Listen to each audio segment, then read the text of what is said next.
The dense air inside the cave felt even heavier with the rustling of rocks falling around it. The hikers had barely had time to react before the ground crumbled beneath their feet, falling into a dark, cold darkness.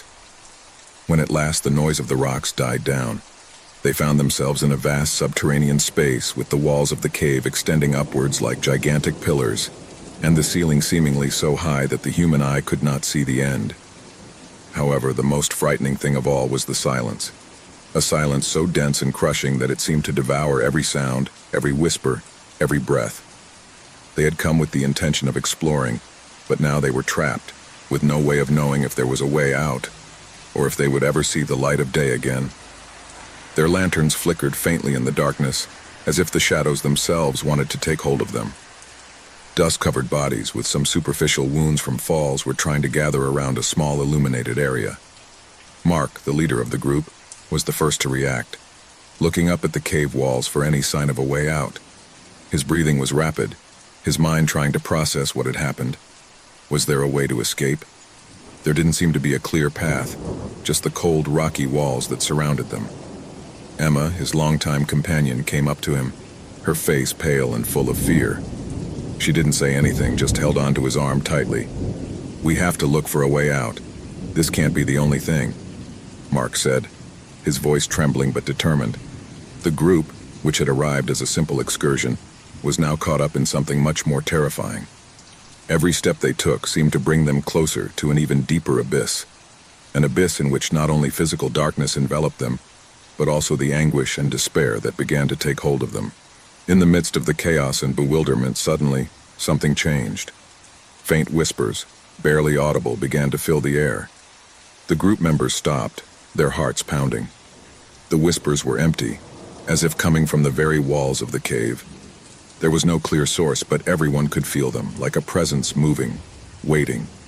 Fear began to grow within them, like a tangible presence surrounding them. "You heard that, didn't you?" asked Liam, one of the younger hikers, looking around with eyes full of dread. No one answered. Everyone was listening, but the silence remained like a veil over them, increasing the feeling that someone was watching them. "We must keep walking," Mark said finally, his voice breaking but firm. "Maybe we can find a way out if we keep moving forward." He tried to restore the calm that everyone was beginning to lose, but deep down, he knew that anxiety was consuming him as much as everyone else. With slow steps, the group moved forward, their flashlights illuminating the contours of the walls. The sound of his footsteps echoed through the vastness of the cave, as if the echo of each movement multiplied, amplified by the darkness. The air grew denser with each passing second, and the feeling of being watched only intensified. They spent what seemed like hours walking in circles, but no matter how far they went, they couldn't find a way out. Each turn led them to a new fork in the underground labyrinth, but none seemed to lead to anything more than a new darkness, deeper and more unnerving than the last.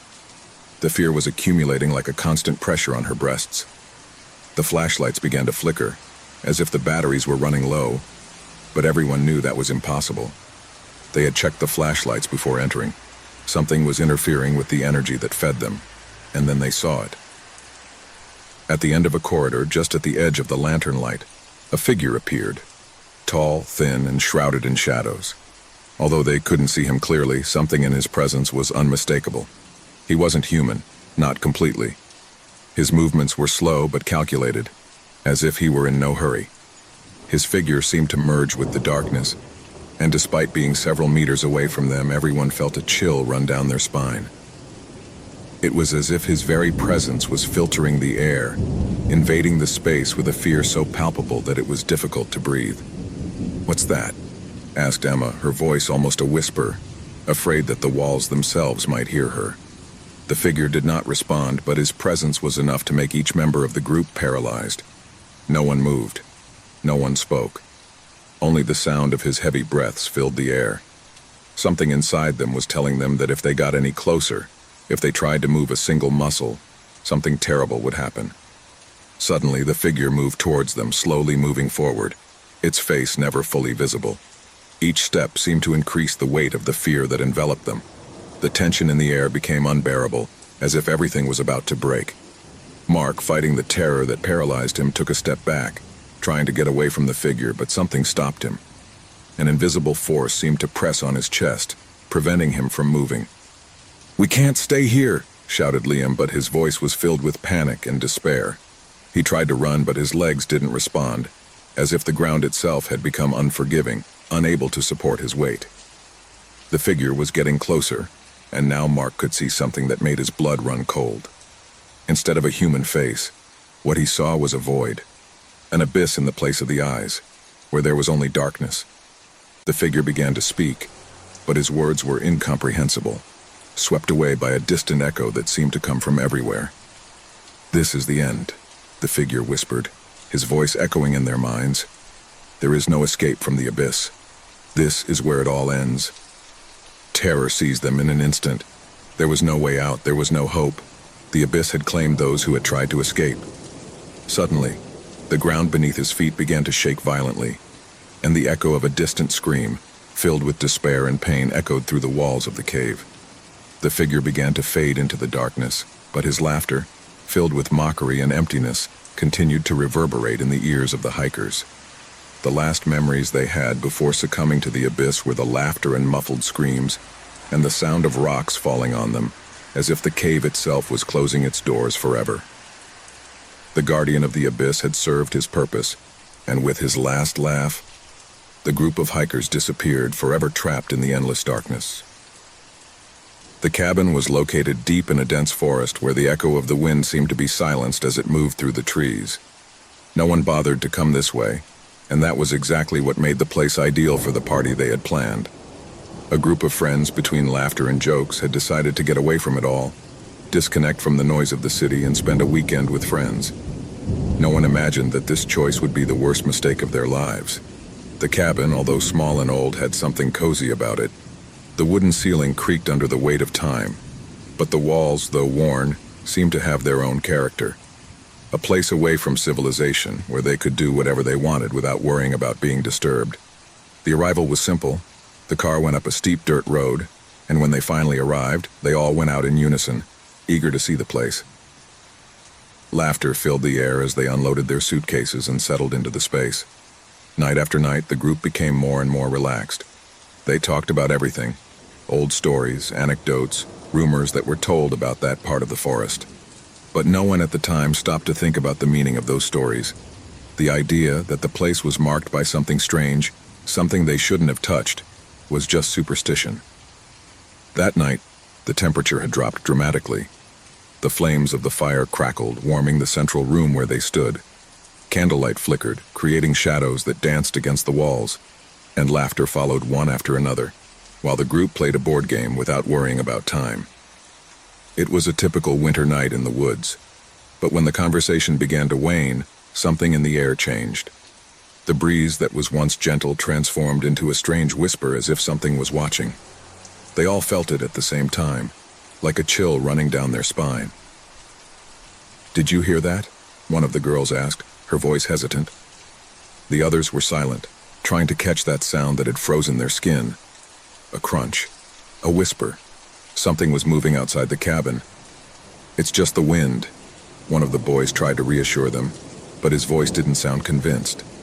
Suddenly, the candles shook as if a gust of wind had touched them, but the windows were closed.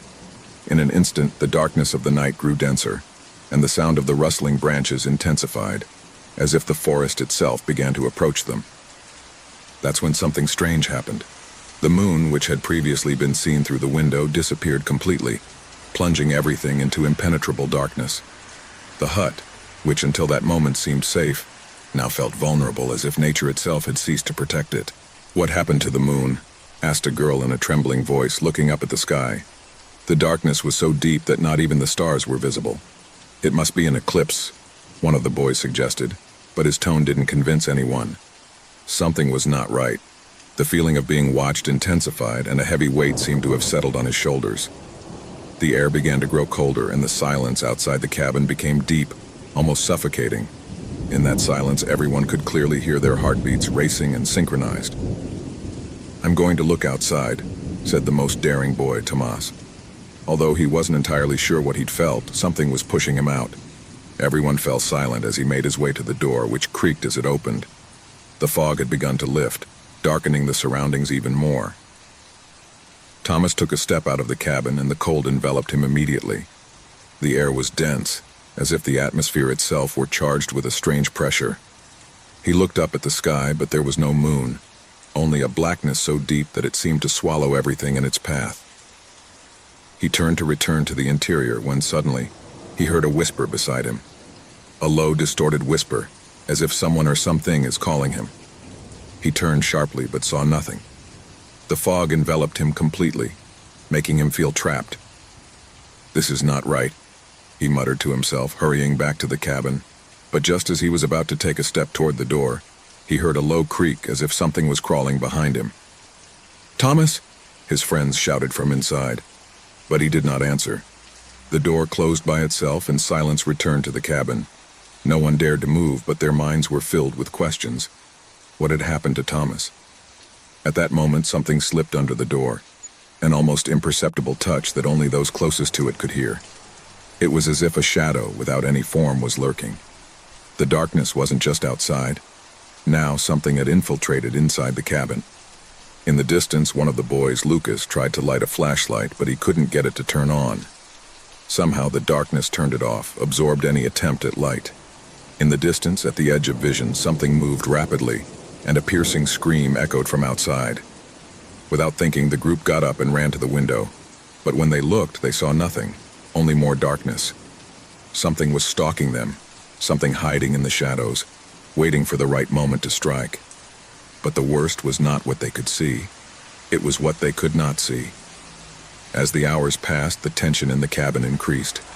Fear took hold of each of them, and soon paranoia set in. No one wanted to be alone. No one dared to go out into the dark. They were trapped. Something was stalking them, and the moon, which no longer existed, had shown them the true face of that darkness that surrounded them. But no one yet knew what was stalking them or how they could escape. All they knew was that if they didn't find a solution soon, one by one they would disappear, swallowed by the same darkness that had surrounded them that moonless night. Daniel's apartment had always been his refuge, a place where the stillness of the night offered him the calm he needed so much after a tiring day. A space where shadows seemed to whisper secrets that only lonely people could understand. He had lived alone for years after the separation from his wife, and although loneliness sometimes overwhelmed him, he had learned to live with her. Life had lost its luster, but at least it remained stable. One night, as he was getting ready for sleep, Daniel noticed something strange. The digital clock light, which always flickered in the darkness of his room, seemed even dimmer than usual. Everything in the apartment was the same. The furniture in place, the TV off, the fresh air seeping through the cracks in the window. Everything seemed normal, but there was something unsettling in the air. Something I couldn't identify. He settled under the covers and closed his eyes, waiting for the dream to come as usual. However, that night something different happened. A whisper, low and barely audible, seeped into his consciousness. He thought it was a dream at first, but when he tried to ignore it, the voice became clearer, closer. "Daniel." The sound of his name, so clear in the gloom, made his skin crawl. It couldn't be possible. No one else was there. He got up quickly, looking around, but the apartment was empty, in complete silence. Even so, the voice persisted, slipping into his mind. "Daniel, you know what you did." A shiver ran down his spine. His heart began to pound, pounding his chest like a frantic drum. What was this? It couldn't be a hallucination. The voice sounded real, tangible, as if someone was in the room with him. He looked around, but there was nothing that could justify what he was hearing. The voice continued, this time with a deeper, more hissing tone, as if coming from the walls themselves. "You know what you did, and they will remind you."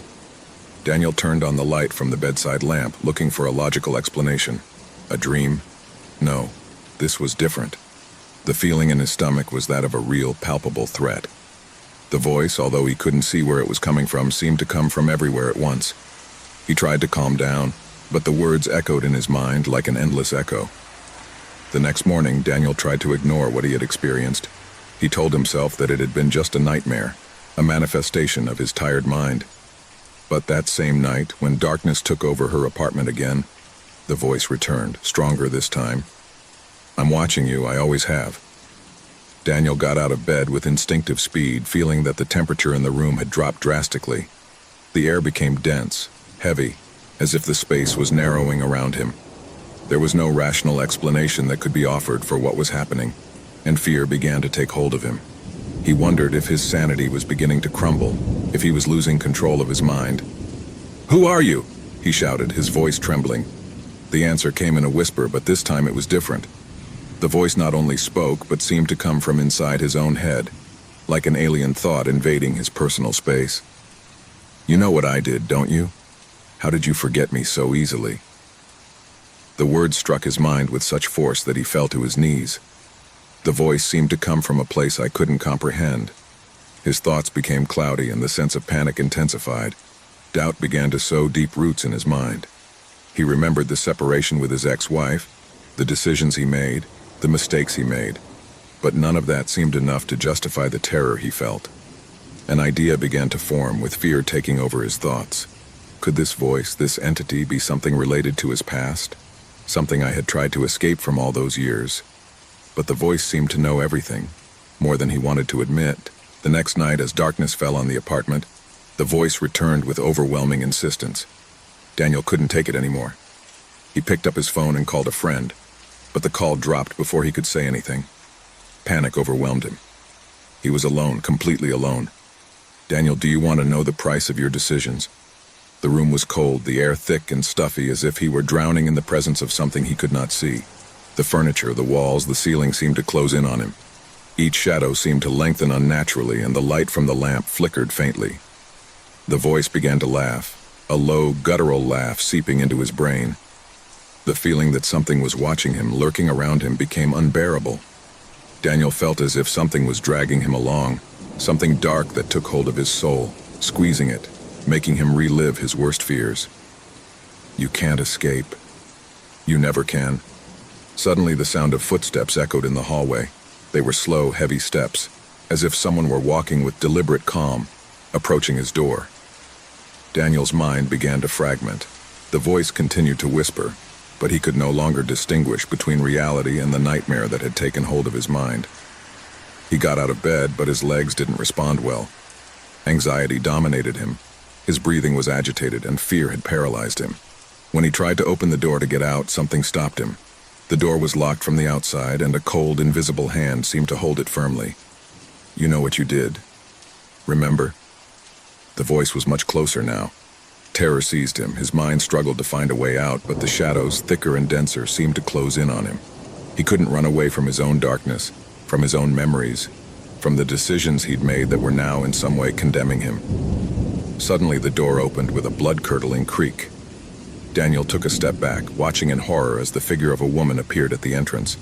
His eyes were empty, lifeless, and his face was a mask of pain and suffering. The woman walked toward him with terrifying slowness, as if every step she took was a sentence. "Do you remember me, Daniel?" It was as if the voice that had been harassing him for so long had finally taken shape. The woman in front of him seemed to be a manifestation of his own demons, his own guilt. Fear completely paralyzed him as the figure advanced toward him. He tried to scream, but his throat was closed and he couldn't make a sound. "Do you remember me, Daniel?" The voice repeated, this time louder, deeper, more terrifying. With a cry of despair, Daniel fell to the ground, his mind finally collapsing under the weight of the terror that had haunted him for so long. The woman leaned over him, her empty eyes fixed on his, and at that moment, Daniel understood. She was his ex-wife. The figure stared at him, smiling with an expression that mixed sadness and revenge. Before he could react, darkness completely enveloped him, and the last thing he heard was his own voice, whispering from somewhere inside his mind, "I told you. You can't escape." The room fell silent and the light went out. The shadows returned to the place where they had always been, but this time the dark presence had won. Daniel never woke up. Ever since he moved into the old apartment building, Javier had felt a strange presence. It wasn't something tangible, but a nagging sense of being watched. The building, with its narrow corridors and mold on the walls, seemed to have a life of its own. However, what worried him most was not the age of the place, or even the strange noises during the night. What really disturbed him was the absolute silence during the day, as if the building was waiting for something or someone. When Javier signed the contract, he was excited. He had been looking for a place where he could live alone, a refuge where he could focus on his work and be away from the hustle and bustle of the city. The price was incredibly low, almost too good to be true, but the realtor, an older man with a serious look, assured him that there would be no problem. However, he did not tell her everything. The first night was quiet until something strange happened. Javier woke up in the middle of the night, startled by a feeling of discomfort. I felt like something wasn't right, but I couldn't identify what it was. The air in his apartment was heavy, dense, as if someone was standing in the same room watching him. At first he thought it was darkness playing tricks with his mind, but when he looked down the hall, he could swear that he saw a slowly moving shadow. It wasn't the first time she'd moved. I had been to several places before, and I had never experienced anything like it. Even though I was used to moving and living in new places, something about this apartment seemed different.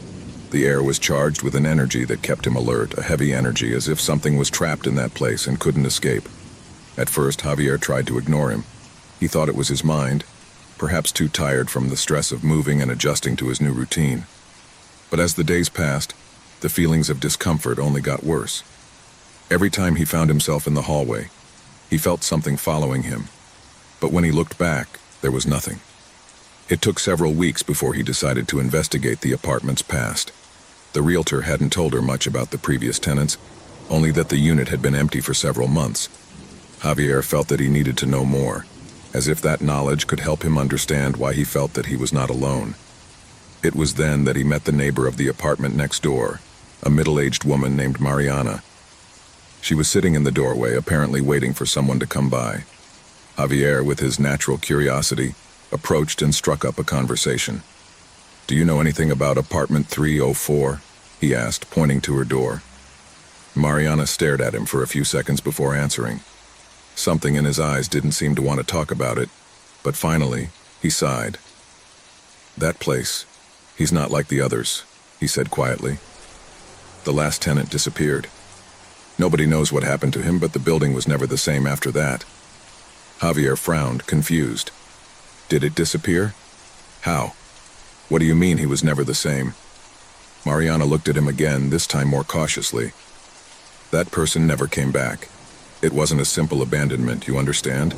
It was as if it had vanished. And after that, strange things started to happen. People have stopped living there. They have had experiences. Nobody wants to talk about it, but maybe you should leave before something happens to you." Javier felt a chill run down his spine. He didn't know if what Mariana was saying to him was a joke, a superstition, or something more serious. However, he couldn't ignore the lingering feeling he had since moving in. It was as if the apartment was imbued with a dark energy that constantly surrounded him. That night, as he was getting ready for sleep, he heard a soft whisper coming from the hallway. It was almost inaudible, but enough to startle him. I didn't understand where it came from, but I couldn't stop thinking about what Mariana had said. The feeling of being watched intensified, as if something was waiting outside his door, waiting to enter. Determined to find out the truth, Javier began to investigate more about the apartment. In the building manager's office, he gained access to the old records. There he found an entrance that mentioned the last tenant of 304, a man named Ivan Paredes. According to records, Ivan had been an ordinary man with no criminal record, someone who had lived in the building for nearly 2 years before disappearing without a trace. There were no signs of a struggle in his apartment. There was nothing to indicate that something had gone wrong, except for the nagging feeling that something had vanished. No one in the building seemed to know more, but Javier could sense that there was something dark hiding, something he couldn't fully comprehend. As the days passed, the presence in the apartment became more intense. Every night, Javier woke up with the feeling that someone was in his room, standing next to his bed, watching him in silence. At times, he felt cold breathing on his face, and when he turned around, he found no one. The shadows seemed to move along the walls, twisting and changing shape as if they were taking on a life of their own. The straw that broke the camel's back was when, one night, Javier woke up to find his mirror fogged up, but with something written on it. The letters seemed to form slowly, as if something invisible was writing the words in the cold mist of the glass. "I'm looking at you," he said. Fear took hold of him, and he knew he could no longer ignore it. It was as if Ivan, the former tenant, had never left the place. Something in his spirit had been trapped, doomed to wander around the apartment looking for a way to communicate. Javier tried to seek help, but all efforts were in vain. No one in the building seemed willing to talk openly about what was going on there. Mariana refused to say more, and the other neighbors simply walked away as if afraid to face the truth. Javier tried to do everything he could to flee from the presence, but he was trapped. One day, when he entered his apartment, the door slammed shut behind him and the light went out. It was completely dark, unable to move or find a way out. He felt a pressure in his chest, as if someone was choking him, and then he heard a voice, soft but clear, whispering in his ear, "I'm waiting for you." The door slammed open, and Javier ran out of the apartment, trembling with terror. He knew that something in the apartment would not let him go. It had been an illusion to think that he could escape the curse that had taken over the place. Fear would haunt him forever. The spirit of the last tenant, Ivan, would never leave him. Somehow, Javier had now become part of the cycle, and the apartment would follow him, trap him in its web. It didn't matter how far it went. The darkness would always find its way to him, and there would be no escape. The last tenant was not just a story of a lost spirit, but of a far more powerful force, something that transcended death and life itself, something that could never be forgotten. The house stood lonely, surrounded by trees that seemed to whisper to each other with each gust of wind. Its facade, aged by the passage of time, crumbled to one side, but its structure remained imposing, like a shadow that hid forgotten stories. For Laura and her family, this place represented a new opportunity, a fresh start after years of hardship. They moved without much thought, attracted by the apparent tranquility of the countryside and the promise of a home that could offer them peace. It was a rainy Monday when they arrived, the water pounding against the windows furiously, but nothing seemed to break the solemn atmosphere around them. The mother, Laura, watched nervously as her children, Alan and Sophia, ran around the house exploring every corner while she organized the first boxes. The air smelled of old wood, but despite the humidity that permeated everything, the house seemed to have a presence of its own, something that could never be ignored. The first hours passed without any notable incident. The children laughed, and Laura tried to organize the kitchen, which was larger than she had imagined.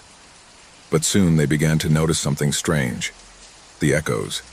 At first they thought it was part of the place, that the old walls amplified the sounds, but the truth was much more terrifying.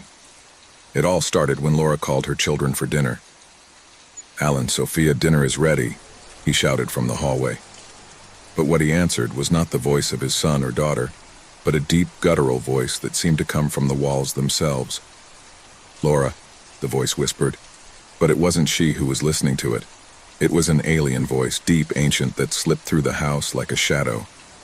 Laura thought it was a joke, but her children's eyes widened when they heard the answer. "Did you hear that?" asked Alan blankly. Laura tried to calm the children, assuring them that it was just the sound of the house, but as the days passed, the echoes began to become more persistent.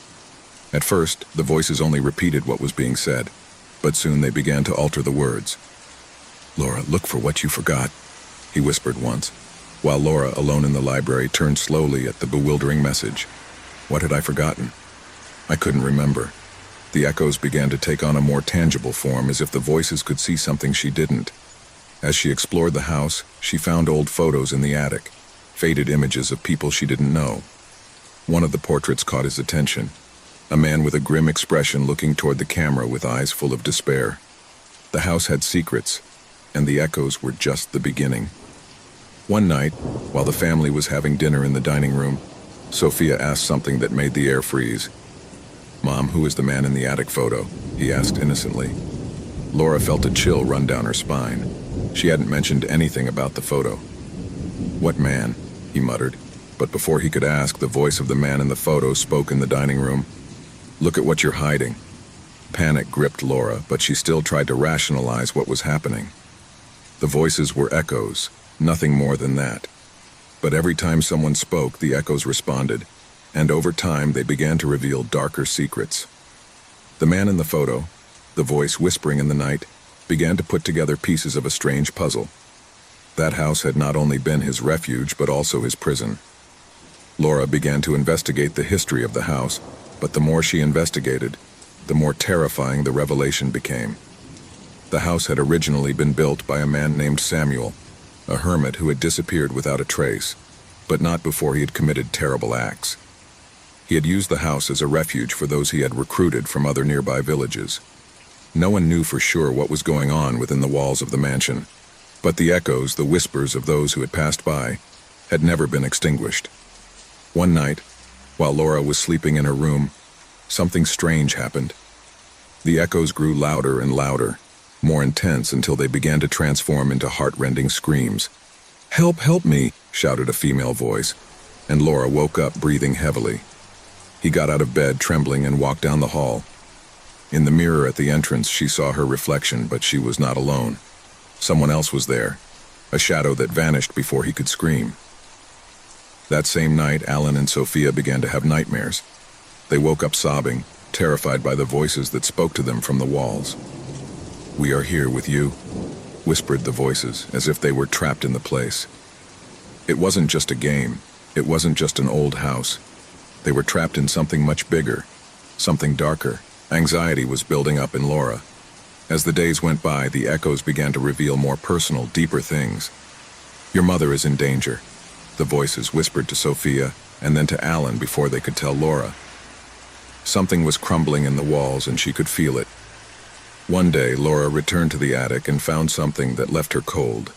A small old leather notebook, full of words written in dark ink. The words were written in a hurried manner, with palpable desperation. It was Samuel's story, but it was also his family's. He had invoked a dark covenant, one that bound him to the house forever, and to all those who moved there. He had used his own children. He had done horrible things to them, and the echoes were their trapped souls, doomed to repeat their cries eternally. Laura tried to destroy the notebook, burn it, but the echoes increased in intensity, and the voices began to scream louder. "You can't escape," said the voices, ringing in their ears, filled with hatred and despair. When she tried to flee with her children, Laura realized that the house would not let them leave. The doors slammed shut, the windows were tightly sealed, and echoes filled every corner. At that moment, the family understood the truth. The echoes were not only voices that responded to what they said. They were voices that revealed what had happened in the house, the sins committed by those who had lived there before. And now the family was caught in that same curse. Laura, in her desperation, tried to remember everything she had learned about the house, about the pact that had bound souls to those walls. But there was no way out. The voices increased in intensity, filling the house with a deafening roar. "They're here to stay," the final voice rang out, and with one last cry of terror, Laura and her family joined the echoes. The House of Echoes had claimed its last victim, and the voices continued to repeat their secrets, eternally trapped in the walls of that forgotten mansion. The antique shop was hidden in a narrow, dusty street, almost impossible to find if you didn't know exactly where to look. The display cases were full of dusty objects, old and forgotten in appearance, which had survived the passage of time without being appreciated, destined to fall into the oblivion of future generations. However, in the midst of the darkness of that store, there was a piece that seemed to glow with a subtle yet unsettling glow. Gabriel, a young art collector, had come to the shop after hearing rumors about an old painting that was said to have an intriguing history. The owner of the shop, an older man with an enigmatic look, received him in silence and led him to the back, where, on an easel, was the painting that had attracted Gabriel's attention. It was a medium-sized painting, with a scene showing a family gathered around a table. The painting was beautiful, with impeccable technique, but there was something about people's faces that I couldn't decipher. Something in those empty eyes and that frozen expression troubled him deeply. The background was gloomy, as if a thick dark fog was sliding across the scene, enveloping everything in an air of despair. Gabriel couldn't help but feel a strange attraction to painting. Although his friends and colleagues at the art gallery warned him, something inside him told him that the piece should be his. The price asked by the old owner seemed derisory for a work of such quality, and despite the old man's non-verbal warning, Gabriel did not hesitate to make the purchase. Once at home, the painting was carefully placed on the main wall of the living room, right in front of the fireplace. That same night after dinner, Gabriel sat in front of the painting, observing the details, trying to understand what made the work unsettling about it. The image attracted him, enveloped him, as if the painted figures were trying to speak to him, to call him to something beyond the canvas. The first change occurred during the early morning, when moonlight filtered through the windows and reflected on the canvas. Gabriel, still awake, stood up at the sound of a slight creak, as if the painting itself were moving. He looked up at the wall where the paint seemed to have changed slightly. The figures in the painting were no longer in the same posture. The woman who was sitting on the right of the table, smiling at the painting, now seemed to be staring at Gabriel. His eyes had become darker, deeper, as if that woman's gaze was watching him directly through the painting. A shiver ran down Gabriel's spine. He tried to rationalize what he had seen, thinking that perhaps the light and shadow played tricks on his eyes. But as the days went by, the alterations in the painting became more noticeable. Every night the scene was modified, albeit in a subtle way. The faces in the painting were beginning to show more distressed expressions. The figure of the man in the center, which at first seemed a reassuring figure, began to distort. His face lengthened, as if the painting were taking on a life of its own. Gabriel began to notice that, even though the figures seemed inert during the day, every time he turned off the lights, the eyes of the characters in the painting seemed to move towards him. One night, while studying the painting, something even stranger happened. The scene was completely altered. The painting family was no longer gathered around the table. Instead, the characters seemed to be facing each other, their faces disfigured by terror. The man in the center of the table seemed to be screaming, but he made no sound. The figures were surrounded by a thick fog, as if the painting itself was being swallowed by something dark and ominous. Gabriel felt trapped in a nightmare. He began to see shadowy figures reflected on the surface of the canvas. I couldn't take my eyes off the painting, but at the same time I felt a growing sense of anguish. He decided to research the history of the painting, looking for any clue as to its origin. However, what he found only plunged him further into mystery. There were no records of that work, nor of the family portrayed in it. The only thing he could find was a hidden note on the back of the painting that read, "Darkness takes away what it touches." This note, written in an ancient calligraphy, appeared to be marked with a red stain, as if it were blood. One afternoon, when returning from work, Gabriel found the painting completely changed. The scene had advanced. Now it showed the characters in what seemed an even more disturbing scenario. A fire was burning behind the family, consuming the scene in total chaos. The woman's figure, which at first seemed to be the calmer figure, was now wide-eyed, her hands raised as if trying to scream, but not audibly. Gabriel was indescribably attracted to painting, but at the same time an unbearable terror seized him. One night, as I was looking at the painting through a dim light, something worse happened. The figures began to move in the painting. The woman on the right, the one who originally looked so calm, slowly raised her hand to the surface of the painting. Gabriel took a step back, trembling. A shrill scream echoed through his head, a sound of despair and pain. Suddenly, the woman's figure began to slowly fade away, as if she was being absorbed by the fire at the bottom. Every time I looked at the painting, something else changed, something creepier. The characters were no longer only horrified, but seemed to be suffering, as if the painting was taking their lives. Gabriel began to feel a presence, something that slipped behind him, watching him as he looked at the painting. I couldn't escape that feeling that I wasn't alone. Then something even more terrifying happened. During one of his sleepless nights, Gabriel woke up with a feeling of tightness in his chest. He looked at the painting and saw something he had never imagined. One of the figures in the painting, the man sitting at the table, had disappeared. Instead, he was himself staring from the canvas. The painting had captured him. Terror seized him. Gabriel tried to move away, but his eyes could not stop looking at the painting. The man in the painting, now with his face distorted, began to slowly move towards the edge of the painting, as if he was trying to break through the canvas. Gabriel jumped up, but the figures began to lengthen and twist, emitting whispers that echoed in his mind. The worst of all was when one of the figures began to call him by his name. Gabriel heard clearly the whisper of his own voice emerging from the painting. "Gabriel, come here." The feeling of despair completely invaded him. His mind became cloudy, and fear consumed him. He ran to the door, but when he tried to open it, the painting seemed to come to life. His eyes full of terror looked at him, and he felt that he was being pursued. The figure of the man in the painting, now with a macabre grin, began to stretch towards him, as if trying to reach for him. Gabriel could not escape that oppressive atmosphere. The man in the painting drew nearer and nearer until, with a last cry, he disappeared from the canvas, leaving only the dense fog that enveloped the scene. Suddenly, everything in the room went dark. Painting was no longer just an image on the canvas. Gabriel could no longer distinguish between the real world and the painting. as if the painting had completely absorbed him. Fear, terror, and despair surrounded him as he watched the scene of the painting slowly unravel, taking with it the only reality he knew. The painting had served its purpose. Years ago, archaeologist Enrique Martinez had dedicated his life to the study of ancient cultures. Since he was a child, he had been attracted by history and vanished civilizations. He had traveled continents, unearthed secrets, and unraveled enigmas. But what awaited him that afternoon at an excavation in a remote South American village would surpass anything he had seen before. An old legend circulating in the local community told of a reliquary, an object of ancient power that possessed the ability to unleash the worst of horrors. In the village, they called it the Reliquary of Death.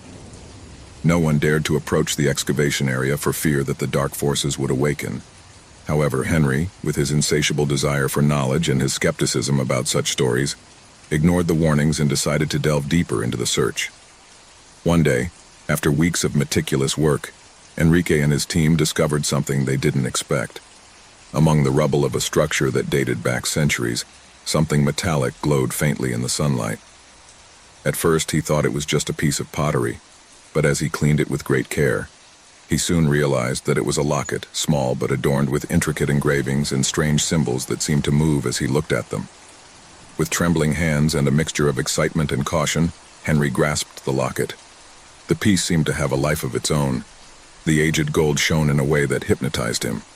However, a shiver ran down his spine when, as he opened the locket, he felt a dark energy that was unleashed with a rumble that echoed in his chest.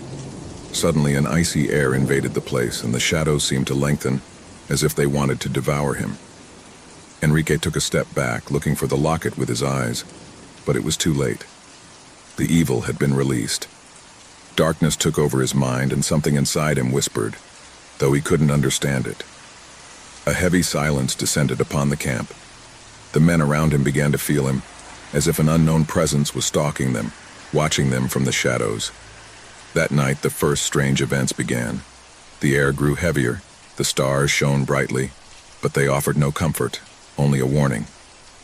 Enrique was alone in his tent when, suddenly, a feeling of extreme cold enveloped him. At first he thought it might be the wind, but he soon realized that it was not natural. The light of his flashlight flickered, then went out, and in the darkness he could hear a low, deep whisper, like the murmur of voices rising from the bowels of the earth itself. His hands trembled as he reached for his lighter, but as he did so, something stopped him. A pair of red eyes flashed in the darkness, watching him, looking at him with terrifying intensity. Enrique felt his heart racing, terror running through his skin. He tried to scream, but his voice choked in his throat, as if an invisible force was oppressing him. His eyes drew closer and closer until Enrique felt that he was about to be dragged into that darkness. The vision suddenly faded. The store returned to calm, but Enrique knew that it had not been a dream. Something had changed inside him. The locket had not only released an evil force, but it had also left a mark on his soul. The next day, he tried to continue his work, but the atmosphere grew denser each time he approached the locket. The men in the camp began to abandon the excavations, terrified by the manifestations of the paranormal that happened every night. The voices whispered louder, and the shadows seemed to move unnaturally. Many of the workers said they saw shadowy figures slipping into the corners of their eyes. Some even began to fall ill inexplicably. A couple of days later, Enrique began to experience horrible nightmares. In his dreams, he saw a figure wrapped in a dark cloak, with red eyes and a sinister smile. The figure called him, invited him to join her, to follow the path to death. Every time I woke up, I felt like I wasn't alone. An invisible presence watched him, always close. One night, in an attempt to stop what he had unleashed, Enrique returned to the place where he had found the locket. He was determined to seal it again, to return it to the place where it belonged. But when he arrived, he realized that he could not do it. The shadows around him grew thicker and the air became thick as lead. Each step he took toward the locket, the stronger the pressure felt. It was as if the earth itself was alive, rejecting him. Finally, when he reached for the locket, something changed. The ground began to shake, and a deafening sound filled his ears. It was the creaking of the bowels of the earth. Suddenly, a figure materialized in front of him, shrouded in absolute darkness. He had no face, just an endless shadow.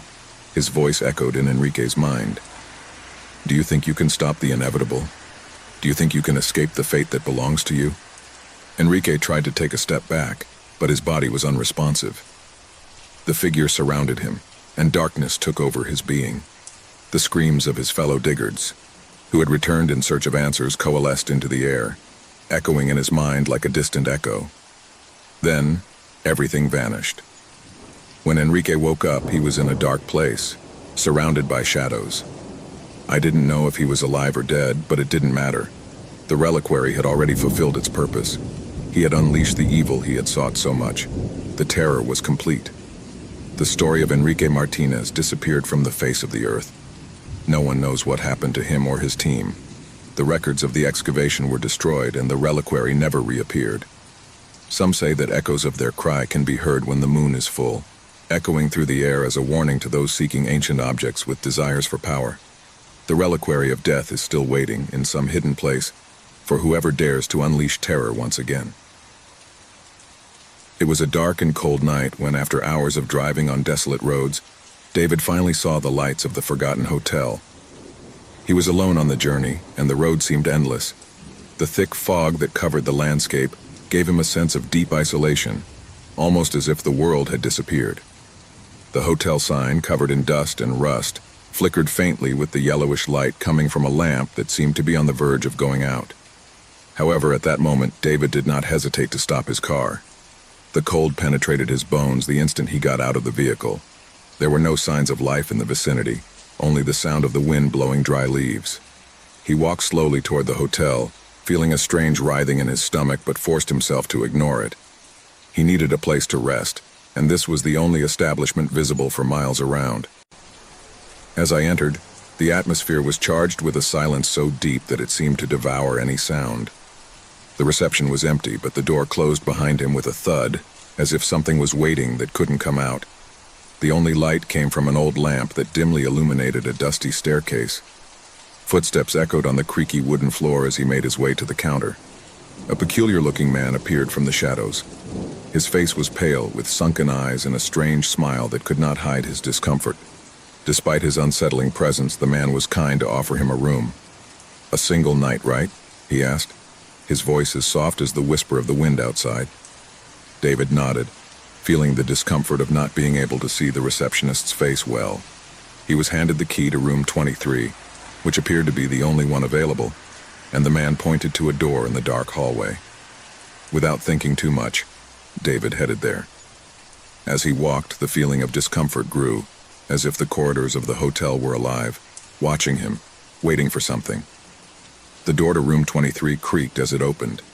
Inside, everything seemed to be covered in a layer of dust and dirt, but the bed, somewhat rickety, was made, which gave him a strange sense of tranquility. On the bedside table, an oil lamp emitted a soft light, as if someone had left everything in its place, ready to receive it. David put his backpack on the floor and sat up on the bed. He decided not to think about his thoughts anymore and lay down, staring at the ceiling as he listened to the incessant creaking of the wood under his weight. The wind was howling outside, but nothing seemed out of place, at least for now. Gradually, his eyes closed, but before he fell into a deep sleep, he heard something. A whisper. It seemed far away, perhaps coming from the corridor, but he did not give it importance. As the night wore on, the sound became clearer, more insistent. It was a low murmur, as if someone were speaking in a low voice, barely audible but constant. David tried to ignore it and covered his head with his pillow. However, what troubled him most was not the whisper, but the feeling that someone else was in the room with him. The next morning, he woke up sweating. He had had a vivid nightmare filled with shadows and echoes of voices surrounding him. The sunlight barely came through the windows, but he decided it would be best to get out of there as soon as possible. However, when trying to leave, something strange happened. The door to the room wouldn't open. He tried to turn the handle hard, but it wouldn't move. A cold sweat began to run down his forehead as he felt panic wash over him. Suddenly, a soft, distant laugh could be heard behind him. He turned quickly, but no one was there. Fear caught up with him quickly, and his breathing quickened. He started banging on the door in desperation. But when he looked down, something caught his attention. On the ground there were footprint marks as if someone had walked there. They were large and heavy, and seemed to vanish into thin air as if they had never existed. The atmosphere in the room felt denser, and a shudder ran through his body as he saw footprints begin to form around him. The door slammed open, leaving him with his heart racing and his body tense with fear. A dark corridor awaited him, a corridor where the shadows seemed to move strangely, as if they were watching his footsteps. He advanced cautiously, fearing what he might find, but when he reached the end of the hall, he saw a figure. A man standing in front of the window staring out. The man was of a slim build with a gloomy face, and his figure seemed to emanate a sense of deep sadness. David approached, but the man did not move. When he was close enough, the man spoke without turning. "Did you stay overnight?" he asked, his voice soft, like a whisper lost in the wind. David nodded, not knowing what to answer. The man turned it around slowly, and that's when David saw it right. His face was marked by scars and wrinkles, but the worst thing was his empty gaze, as if his soul had been ripped from his body. The feeling of terror enveloped David, and he felt a shudder in his spine. "This hotel is full of shadows," the man continued. "Shadows of those who died here. No one leaves, no one escapes." David backed away, feeling the terror paralyze him. He wanted to flee, but his legs did not respond. The man began to walk toward him, and with each step his body faded further until he became a shadow, an ethereal presence surrounding David. "You're going to stay here with us, just like the others." The room began to darken around him. The light from the oil lamp suddenly went out, and the corridor was filled with twisted shadows, figures floating aimlessly, slowly moving towards him. The feeling of despair enveloped him. He was no longer alone. The place became a prison, and the shadows of the people who had died there surrounded it. "This place never closes," whispered the shadow, "and you won't go out either." David tried to scream, but his voice wouldn't come out. His whole body was paralyzed. The shadows enveloped him, and somehow he knew that his soul would be the next to be trapped forever. The doors of the hotel crashed shut, and the darkness consumed him completely. There were no more screams, only the eternal whisper of the lost souls that still wandered through the forgotten hotel. After years immersed in the emptiness of loneliness, a man finds himself trapped in a cycle of anguish and silence that seems eternal. The house, an old and gloomy building, has been his only refuge, but it soon becomes his worst prison. The walls that had given him shelter become a constant threat, full of murmurs and whispers that grow with each passing day. As the nights lengthen and darkness takes over every corner of the house, the feeling of being watched intensifies. What starts as simple noises from the old house, the creaking of the woods, the hum of the pipes, turns into something much more disturbing. Man, who has lived for years apart from the world, begins to hear a voice. It's low and whispering, almost inaudible, but enough to chill the blood of anyone in its place. At first, he convinces himself that he is imagining things. Loneliness is driving him crazy. After all, I've never experienced anything like it before, but the voice doesn't stop. It doesn't matter how hard you try to ignore it, how loud the music is, or how tight you keep the windows. The whispers come in clearer and clearer, until finally they are heard as if they were a palpable presence, nestled within the very walls of the house. Those whispers don't seem to have an end. They seem to come from the cracks, from the inside of the rotting wood, from the very earth on which the house was built. Every word she hears seems like a heavy burden settling on her mind, bringing with it painful memories she had buried years ago, memories she refuses to remember, but which the voice seems to uncover around her. As the days go by, the house becomes more claustrophobic. The walls, which once offered her a refuge, now feel like a trap. The voice, now clearer and full of despair, constantly stalks him. He speaks of dark secrets that he himself had forgotten, of events that he had deeply repressed. He remembers his mother's blank look when she left him at the door of his grandparents' house, the days they spent not knowing if he would ever see her again, the voices whispering about family betrayals and secrets that should never have come to light.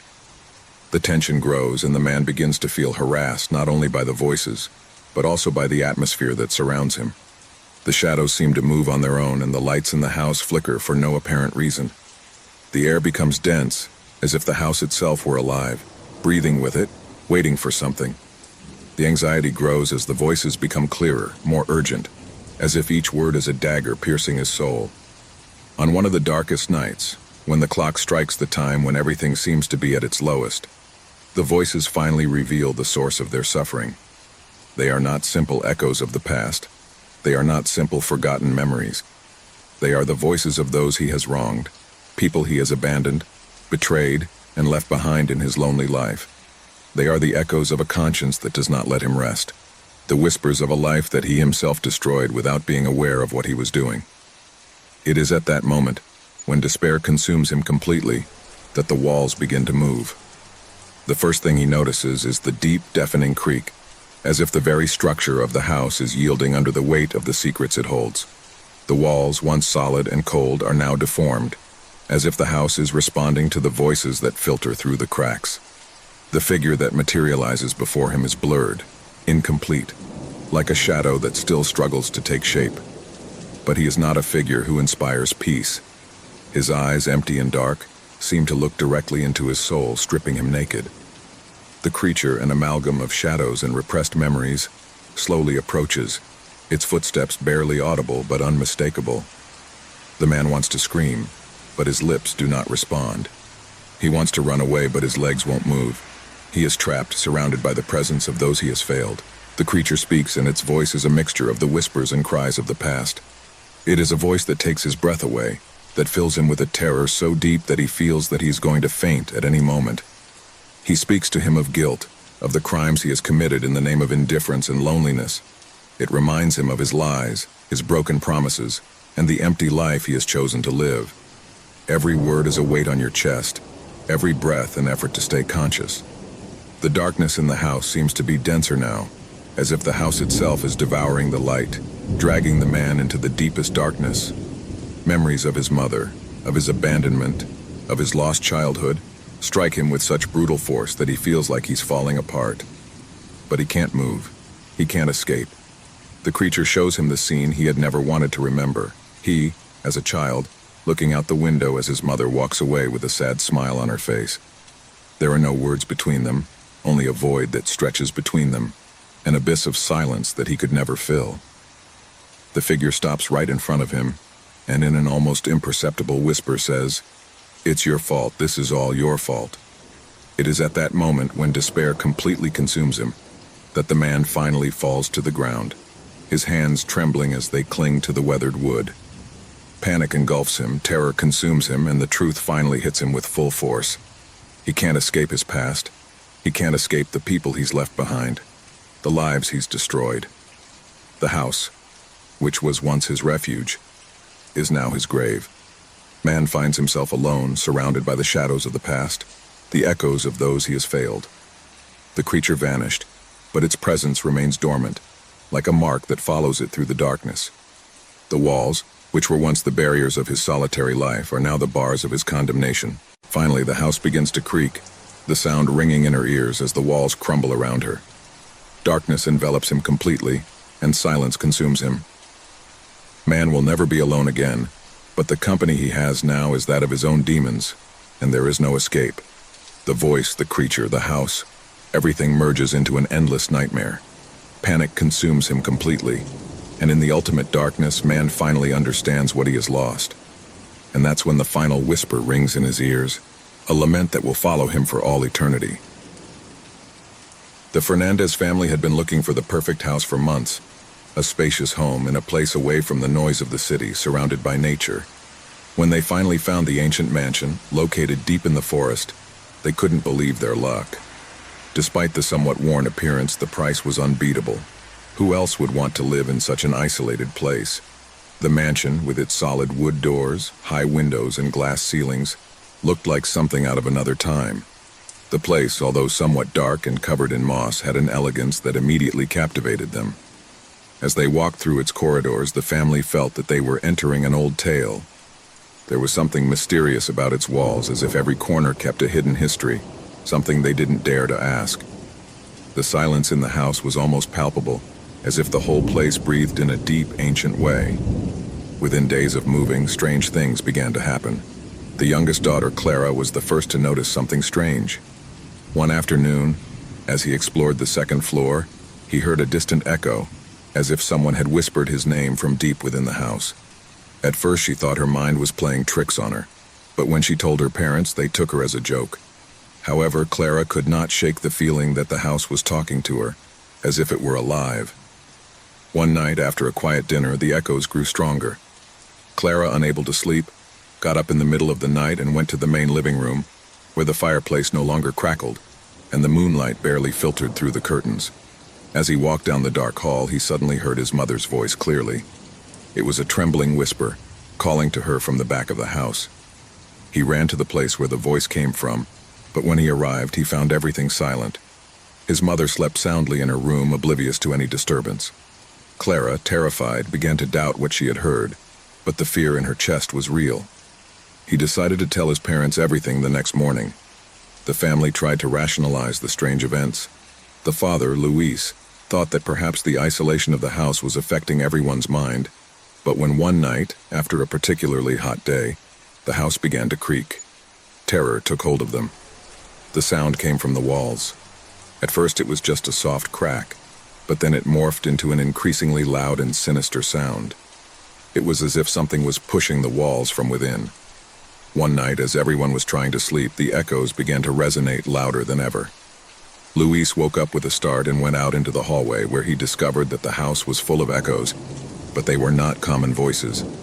It seemed as if someone was whispering incomplete sentences, unintelligible words, as if the walls were repeating the secrets of the former owners. The echoes became clearer and clearer, and began to form words that, although incomplete, gave a feeling of indescribable discomfort. Luis, restless, began to investigate the history of the mansion. He found that the previous family had lived there for generations, but what surprised him most was the fact that none of them had survived the house. They had all moved, but something had forced them back, something dark and persistent. No one had ever grown old living in that house. Each member of the family had died young, mysteriously. The house seemed to devour the lives of those who dared to inhabit it. Luis began to suspect that the echoes they heard were not just sounds from the past, but were the voices of those who had lived and died in the mansion. The walls not only whispered their secrets, they retained them. There was something evil about that place, something that trapped souls and held them prisoner. One night, Clara couldn't take it anymore.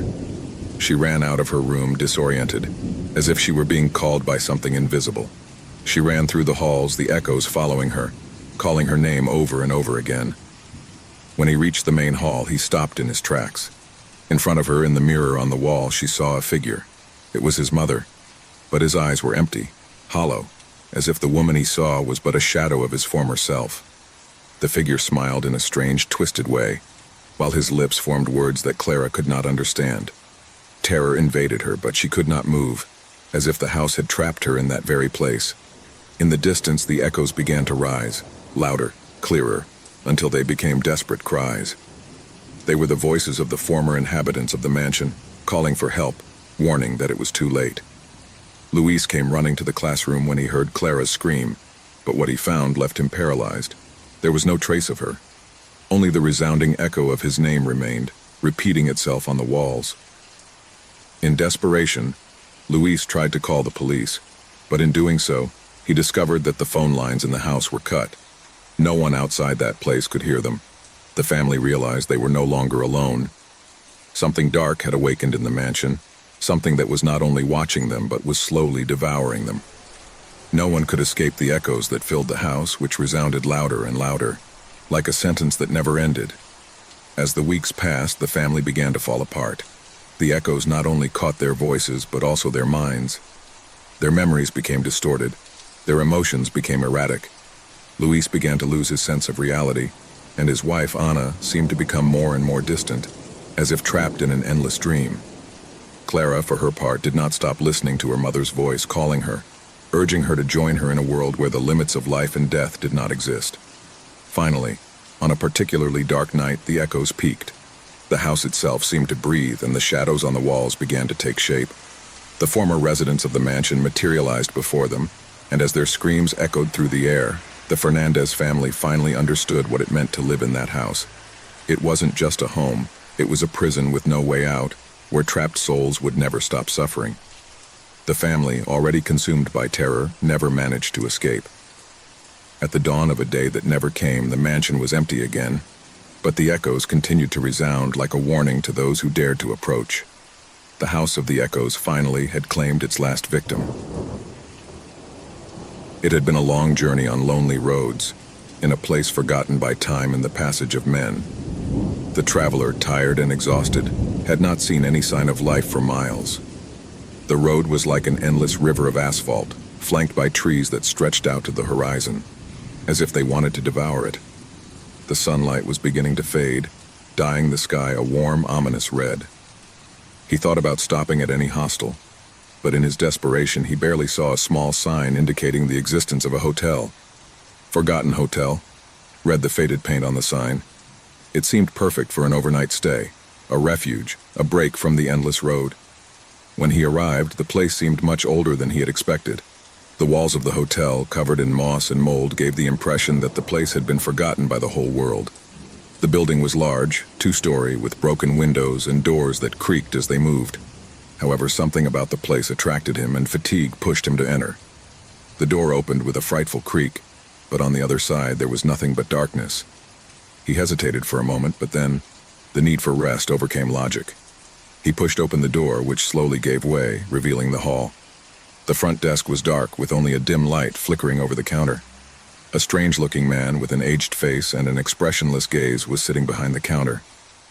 He didn't say anything, just looked up and gave him a room key. The traveler accepted it with an uncomfortable feeling in his stomach. The atmosphere was strange, as if time did not exist within the walls of the hotel. He climbed the stairs, feeling the weight of the stairs creak beneath his feet. When he reached the hallway, he realized that the walls were covered with old photographs, but not the typical family photographs. No, they showed strange and distorted faces, people with empty eyes and disconcerting expressions. Somehow, those images seemed familiar, as if they were staring at him. However, he kept going, ignoring a sensation that he couldn't shake. The room was small, with an aged-looking wooden bed and a window that looked out onto a desolate landscape, as if the world were just an endless expanse of gray land. The lamp flickered, and when he turned off the light, the room was plunged into deep darkness. But something wasn't right. There was a smell of humidity and something else in the air. Something he couldn't identify, something that made him uncomfortable. He went to bed, but he couldn't sleep. Shadows seemed to move around the room, slipping through cracks in the walls and ceiling. He got up, and as he approached the window, he looked more closely at the outside. There was no movement in the landscape, but something in the distance caught his attention. A figure standing in the middle of the field, motionless, looking towards the hotel. The figure looked human, but its posture was strange, as if it was unnatural. The traveler looked away, feeling a twinge in his chest, but when he looked again, the figure had disappeared. Restlessness began to take hold of him, and he decided to leave the room. He returned to the corridor, where the old portrait seemed to look at him with more intensity. Upon arriving at the lobby, he noticed that the man at the front desk was no longer there. Instead, a door was ajar, and on the other side, a light flickered faintly. Intrigued, he walked over and pushed her cautiously. What he saw took his breath away. In the room was a wooden table covered with dust, and on it an old photo album. He approached and opened it. The photos were from previous hotel guests, but something was wrong. The people in the photos did not have full faces. Their eyes were hollow, empty, and their smiles distorted. On the last page, one photo in particular made his blood run cold. It was him. He was in the picture, even though he had never been there before. The image showed his face with empty eyes and a macabre smile that froze his soul. Suddenly, the ground beneath his feet began to creak, and a deafening sound, like a murmur of whispering voices, filled the air. The walls began to shake, and the traveler felt as if the shadows in the corridor surrounded him. In horror, he noticed that the figures in the photos seemed to come to life, their empty eyes fixed on him as their lips formed mute words.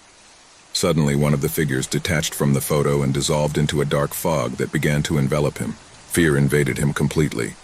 He ran to the door, but before he could reach it, the figure in the photograph appeared before him, now a grim specter, with a sinister smile that seemed to mock his despair. The figure stretched out its hand towards him, and the traveler, unable to move, felt as if the air were escaping from his lungs. Every corner of the hotel was filled with voices whispering dark secrets about everyone who had been there before him. The hotel's former guests, those who had disappeared without a trace, were now part of an eternal curse. The traveler, in his attempt to escape, ran to the exit, but in the hall he saw the walls crumble, photographs falling from the walls, and figures in the photos sliding toward him closer and closer. He tried to open the door, but it was sealed, trapped inside the hotel. In a last-ditch attempt to find a way out, he stepped into the darkness of the hallway, but the sound of whispering voices surrounded him completely. All he could hear was a distant echo, one last warning. No one leaves this hotel. The hotel, that crumbling construction that seemed to be on the edge of nowhere, swallowed the traveler, and his soul was trapped next to the former guests, condemned to repeat their agony over and over again.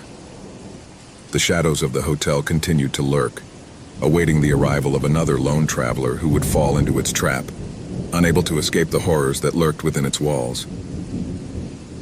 St. Brace's University had witnessed hundreds of stories, from the early days of its founding to the modern era. Its Gothic architecture, with its towering towers and dark corridors, inspired both respect and fear. No one really knew every corner of campus. The oldest spoke of forgotten corridors, locked doors, and underground passages that led to places that should never be discovered. Thomas, a young history student, had heard many of these stories in the hallways, whispered quietly by his older classmates. Like many others, he considered them mere legends, nothing more than ghost tales that served to scare new ones. But there was something different about him, an insatiable curiosity to unveil the secrets of the past. So when he came across an old key in a dusty corner of the library one day, he couldn't help but be drawn to it. The key looked old, as if it belonged to an object forgotten centuries ago. No one seemed to recognize her, and this only added to the mystery surrounding her. That afternoon, as he walked around campus, his mind kept spinning over that key. He felt a strange connection to her, as if something was calling him. It was then that, while walking near the east side of the university, he noticed something peculiar, a small corridor that he had never seen before. Although he knew every corner of the place well, it seemed to have materialized out of nowhere. The walls covered in ivy and mold, and the dim light that filtered through the broken windows made it seem like a place lost in time. Deep within that hallway, the atmosphere felt dense, as if the air itself was charged with dark energy. Tomas's heart was pounding as he walked down the hallway, key in hand, as if he'd been waiting all his time to get to that place. His footsteps echoed on the stone floor, and the echo seemed to follow him as if the corridor were alive and watching. At the end of the corridor, a solid wooden door, covered with dust and cobwebs, stood before him. Something inside him knew that was where he should use the key. As he inserted the key into the lock, a strange whisper rose into the air, almost inaudible at first, but growing with each turn of the key. It was as if someone was whispering his name, calling to him from beyond the door. Sweat began to trickle down his forehead as the door slowly opened, revealing a dark room, a room that had been closed for generations. As he crossed the threshold, Thomas was overcome by a sensation of intense cold, which ran down his spine and froze his bones. The walls were covered with strange symbols which seemed to move as he watched them. The air in the room was dense, as if the atmosphere itself was polluted by something ancient, something that had been waiting a long time to be discovered. In the distance, in the center of the room, an old wooden table was surrounded by broken chairs, and on the table a closed book seemed to be waiting for him. Thomas cautiously approached the book, feeling the weight of the story and the mystery that surrounded it. With trembling hands, he opened the book, only to find pages covered in red ink, as if they had been written in blood. The words in the book did not seem to form coherent sentences, but were fragments that spoke of rituals, of dark pacts, and of a presence that lived in the halls of the university, waiting for the right moment to reclaim those who dared to discover its existence. As he read, a strange feeling of dizziness came over him. Whispers that had previously been barely perceptible were now clearly audible. Voices coming from everywhere, but I couldn't identify where they came from. The voices called him by name, whispering promises and warnings. He felt as if something was watching him from the shadows, as if something was waiting for him to make a mistake, something that could condemn him. Suddenly, the lights in the room flickered and went out.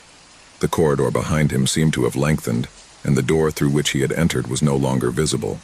He saw only darkness, a black chasm expanding before him. At that instant, a loud noise made him spin. Something was moving quickly towards him, a whisper that transformed into a guttural, inhuman scream full of rage. Fear invaded him completely, but he could not move. He was paralyzed, trapped in a labyrinth of darkness and terror. Cold fingers landed on his shoulder, and his body reacted immediately, giving him a shudder that made him take a step back. He turned, but no one was there. Just the echo of his own heartbeat echoing in his ears. However, the air was charged with an invisible presence surrounding him. The voices intensified, and they began to speak in a language that he did not understand, but that resonated deep within his being. His eyes widened as the figure of a woman appeared in front of him, her face haggard, her eyes empty of emotion, but filled with infinite sadness. Thomas tried to scream, but his throat didn't respond, as if something was choking him from the inside. The woman began to walk towards him, and with every step she took, the ground shook slightly. When he was in front of him, his lips moved slowly, but the words did not reach his ear. It was not a human language, but something more primitive, something that belonged to a lost age. Suddenly, Thomas felt a pressure on his chest, as if the air itself was crushing him. The woman stretched out her hand towards him, and at that instant the lights came back on, but the room was completely transformed. I was no longer in the dark and dusty place, but in an ethereal space outside of time, where everything looked distorted, as if the world itself was broken. It was as if he had been transported to a place that did not belong to reality. The voices surrounded him, and now he could see them. Shadows of human figures, all with the same empty and sad expressions, all whispering but not saying anything he could understand. The shadows closed in on him, and as they surrounded him, an excruciating pressure took over his mind. He wanted to scream, but the words choked in his throat.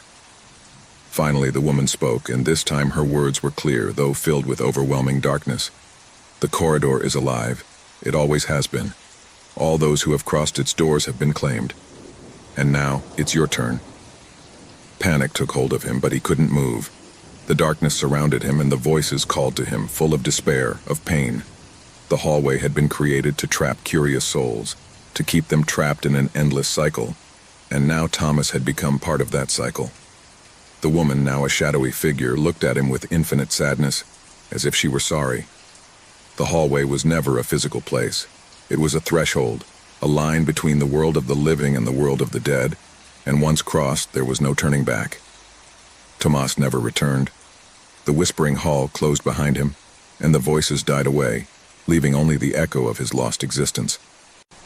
The mystery of St. Bryce's University continued, and the legends about the forgotten corridor grew more somber. No one else dared to look for that hallway, but those passing by swore they heard whispers, as if the hallway was waiting for the next victim. Every night at exactly midnight, the sky darkened with a dense and heavy fog, while the first drops of the storm fell on the city. No one knew where they came from, or why they appeared so punctually. It seemed like a blessing at first, freshening the air and bringing relief to the sweltering warmth of the city. But as the days went by, the rain began to awaken something much darker, something that no one dared to understand. At 12 o'clock, the first drops fell gently, followed by a rain that intensified rapidly. No one dared to leave their homes when the sound of the storm began to fill everything. It was as if the rain had a life of its own, a being that felt strangely aware, as if it were watching. But the most disturbing feature of those rains was not only their arrival, they were the whispers. As the rain fell heavily, the wind rose, dragging with it voices, incomprehensible murmurs that ran through the empty streets. No one knew where they came from, but every night the whisper grew louder, closer, as if someone was right behind them, breathing into their necks. The figures also appeared, blurred shadows that faded when they were directly observed. Human silhouettes, but with an anomaly. Whenever they looked out into the rain, those figures would disappear into the mist, as if they had never been there. Still, everyone knew they were there, lurking in the dark. The first to notice something strange were the children. Small creatures that, without understanding the danger, played in the rain. But the laughter soon turned to terrified screams. Those who played near the storm began to see those figures, and some even swore they had touched them. They said that the sensation was as if the figures' hands were cold and wet, and when they touched them, they felt a pressure that made them shudder to the bone. Worst of all, when the children tried to run away, something stopped them. Their feet were glued to the ground, as if the earth itself were holding them back, as if an invisible force was dragging them back into the rain. That's when the city began to speak. The elders knew something. Everyone knew the legend, although no one dared to tell it out loud. They said that long before the city was founded, there was a small town that fell under a curse brought by an eternal storm that fell every midnight, bringing with it fear-feeding figures. No one could escape, and no one survived to tell what happened. The city had been built on the ruins of that village, but the rain, according to the elders, never went away. I had been waiting. One night, after several days in a row of heavy rains, a group of young people decided to investigate. Armed with flashlights and cameras, they drove into the center of the city, hoping to find a logical explanation. The rain began to fall with the same precision as always at 12 o'clock. As they walked through the deserted streets, the wind began to rustle, but this time it was different. The murmurs were not just whispers, they seemed like words that crept into their minds. At one point, one of the young men, Thomas, began to speak loudly, as if responding to someone. The others tried to stop him, but he kept walking, his eyes empty as if he were in a trance. "We can't escape. There's no way out," he murmured, his voice cracking with fear. "They are waiting for us. They are always here." The rain was falling harder now, and the murmurs turned into screams, distorted voices that filled the air with despair. The figures began to appear, gliding in the fog, slowly moving towards the group of young people. Some tried to flee, but their feet were no longer responding. Something was holding them back. Those who dared to look back saw those figures getting closer and closer, and although the shadows were vague, they could sense the presence of something much more sinister. Suddenly, one of the figures stopped in front of Thomas. His face was shrouded in shadows, but his silhouette was clear, a human figure standing in front of him. Thomas stretched out his hand as if he wanted to touch it, but the moment his fingers brushed against the figure, a heart-rending scream filled the air, and the shadow vanished into the mist, leaving only the feeling of an icy hand taking hold of his heart. The others screamed as they saw Tomas fall to the ground, his body stiff, his face distorted by terror. No one could understand what had happened. They had tried to escape, but something kept them trapped in that place. The air was getting denser, as if the storm was absorbing all the light, leaving only a dense, heavy darkness that surrounded them completely. That's when they started to see something even more terrifying. Out of the shadows emerged hundreds, perhaps thousands of figures, all with the same empty faces, all approaching with frightening slowness. The shadows intertwined, forming a mass, as if they were united by an invisible force. The air was filled with whispers, murmurs of voices speaking in forgotten languages in low, guttural tones that penetrated the brain. Some of the young men tried to run again, but their bodies were no longer responding. They felt that the city itself was holding them back, that the ground was sticky, as if the earth was alive and dragging them in. The rain was falling harder, and the air smelled of dampness, of putrefaction. Suddenly, a large shadow emerged from the center of the city, larger than all the others. Its silhouette was huge, imposing, and seemed to be made of fog, but so dense that it seemed solid. "Fears are never forgotten," whispered a deep voice echoing through the air. "We have fed off the city for generations. This rain, this storm, is nothing more than a reminder of what we left behind." The young people, paralyzed by terror, could barely move a finger. The figure drew closer, and as he did so, the whispers increased, mingling with blood-curdling screams and sobs. There was no way to escape. The whole city seemed to be alive, breathing, stalking, waiting. Then, with one last whisper of despair, the young people were swallowed by the shadows. The figures vanished as quickly as they had appeared, and the rain stopped. At dawn, when the sunlight finally reached the city, everything seemed to be calm. But in the streets, on the walls of the buildings, there remained the marks of those who had disappeared, marks that would never fade. The midnight rain had claimed others, and the city, already lifeless, was left waiting for the next storm, the next victim.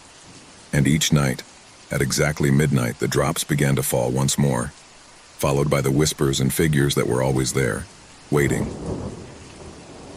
A group of hikers decided to venture into one of the most mysterious caverns in the country, a place known for its depth and dark secrets. The cave, located in a remote mountainous region, was famous among caving enthusiasts, but few dared to explore it completely due to the legends that revolved around it. It was said that those who entered beyond a certain point never returned, and although many took it as simple old wives' tales, the sense of unease was palpable. It was a gray day when the group, made up of 5 people, entered the cave. The expedition had begun with enthusiasm and laughter, sharing anecdotes and enjoying the thrill of the unknown. As they made their way through the narrow corridors, the air became denser and the temperature dropped, but still, no one seemed worried. Their lanterns cut through the darkness, creating long, twisted shadows on the rock walls. "Just a few more minutes, and we'll get to the deepest point," said Andrew, the group leader, with a confident smile. "It will be a challenge, but we will get through it without a hitch." But something began to change. At first, it was just a sensation, something subtle that others didn't seem to notice. A strange pressure in the air, as if the darkness itself were absorbing the light from their flashlights. As they advanced further and further, the cave seemed to transform. The corridors became narrower, the rocks sharper, and a piercing cold penetrated to the bone. "Why don't the flashlights shine well?" asked Laura, one of the youngest hikers in the group, staring at her flashlight in bewilderment. "No matter what I do, the light seems weaker." Andrew frowned, adjusting the light of his own flashlight. But he also noticed that the light was not as powerful as it should be. "It must be some kind of reflection or something with the walls," he said in a reassuring tone. "Humidity probably plays tricks." However, as they advanced, the darkness seemed to engulf them more and more. The walls of the cave were strangely smooth in places, as if the rock had been molded by an invisible hand. The sounds of their own footsteps became more and more muffled, as if the air was absorbing every noise they made. And in the silence, something began to disturb them even more. It wasn't just fear, but a deep, growing sense that something was watching them, stalking them from the shadows. "Did you hear that?" muttered Carlos, another member of the group. Everyone stopped and listened, but the silence was deep. There was no trace of life in the air, only an abyss of stillness. "I think it's the echo of our voices," Andrew said, trying to downplay the situation. "We're in a cave, after all." But no one could shake the feeling that they were not alone. Suddenly, one of the corridors widened, offering a small cave inside. The group decided to go inside, thinking that maybe it was the perfect place to get some rest before continuing their exploration. However, as soon as they entered, the air seemed to become heavier, as if something was accumulating around them. Laura looked around nervously. "There's something weird about this place. It's like vibrating." Carlos began to move through the space, touching the walls of the cave. "Nothing weird here, just rocks," he said, but his voice sounded unconvinced. Suddenly he stopped and looked at the ceiling. "What's that?" Everyone looked up, and a shiver ran down their spines at the sight of the strange marks on the walls. They looked like hand-carved symbols, although they were completely unknown. Some of them twisted and bent in almost unnatural ways, as if they were alive. "It's like he's cursed," Laura said, her voice trembling. Andres frowned, trying to rationalize the situation. "They're probably just marks made by ancient explorers. Come on, let's not panic." But panic was beginning to seep into their minds. The cave no longer felt like a simple abandoned place, but like something much darker, something that had been waiting for its arrival. The light from the flashlights flickered once more, and this time it wasn't because of the humidity. "We have to get out of here," Carlos said, his voice strained. "This doesn't feel right. We need to get back to the point of entry." "Okay," Andrew replied, "but we need to find our way back first." As they tried to find their way around, they began to realize that the hallways were not the same. The road by which they had come seemed to have vanished. Each time they advanced, the terrain seemed to change, twisting and bending in ways they couldn't comprehend. The cave seemed to be alive, changing according to its movement, as if it was trapping them in an endless maze. Why does everything look different now?" murmured Laura, her voice breaking. "This cannot be possible." Suddenly, the sound of something ripping at the rock broke the air, followed by a low whisper gliding through the cave. It was a strange sound, almost as if someone was walking in the shadows, too close to be ignored. "We are being watched!" cried Carlos, his face pale with terror. A figure suddenly appeared before them, emerging from the shadows with frightful slowness. It wasn't fully human, but it wasn't a completely unknown creature either. His body seemed to be composed of an amalgam of rocks and shadows, and his face was a distorted mask, devoid of clear features. There were no eyes, only a deep darkness that seemed to absorb the light from the lanterns. "What the hell is that?" Laura shouted, recoiling in terror. The figure slid closer, the air around him growing colder. The sense of panic increased, and their hearts were pounding, as if they could hear the creature's heartbeat echoing in their chests. "Run!" shouted Andrew as the creature slithered toward them. But the way out seemed to have vanished completely, as if the cave was holding them back, sealing off all possible escape routes. The creature came even closer, its form fading and reappearing as if it were between the worlds. In an instant, one of the flashlights went out, plunging them into an even deeper darkness. "We can't stay here. He's going to catch us," shouted Laura, taking Carlos's hand. "We have to." But the creature was above them, and the darkness enveloped them completely. Fear, terror, and panic took hold of them. There was no escape, and then everything went out. In an ancient city marked by the shadows of time and cobbled streets, there was a gallery in which the most extravagant art collectors looked for unique pieces, objects that transcended mere aesthetics and the whims of fashion. It was a gallery that was not easily found. Only those with a true passion for the macabre and the strange knew of its existence. On a dark, foggy night, a man named Nicholas Hernandez, an art collector known for his obsession with the unusual, arrived at that hidden gallery. From the first moment he walked in, he knew something wasn't right. The walls, of a grayish and opaque color, were covered with paintings that seemed to observe him. The eyes on the paintings followed him, no matter where he was headed. However, it was one particular work that captured his attention. An old painting, framed with aged and weathered wood, stood isolated on a wall, as if waiting to be seen. The image was disturbing. It showed a human figure, a woman in the middle of a desolate and gloomy landscape. Around him, dark beings seemed to stalk him, shadows of what might have been people or something far stranger. The painting had a strange, almost tangible energy, as if the figure on the canvas was alive, waiting to be released. The owner of the gallery, an old man with eyes that seemed to hide dark secrets, approached Nicholas without saying a word, but his gaze invited him closer to the painting. "It's a rare piece," the old man murmured, his voice raspy and deep, "of an artist who disappeared years ago. Some say that painting has life, that whoever owns it will become part of it." The comment, far from frightening Nicholas, aroused his curiosity even more. Throughout his career as a collector, he had seen all kinds of disturbing paintings, but there was something special about this one, not only because of its artistic quality, but also because of the feeling that something in the painting breathed, something that did not belong to the physical world. "How much does it cost?" asked Nicholas, already determined to possess her. The old man smiled with a grimace that seemed more like a warning than a sign of satisfaction. "It's not about money. Only those who are destined to possess it can do so. If you really want this painting, you should know that the price is not what it seems." Nicholas, impatient and blinded by his desire, nodded without question. The old man gestured for her to follow him, and once outside the gallery, handed him the painting without further words.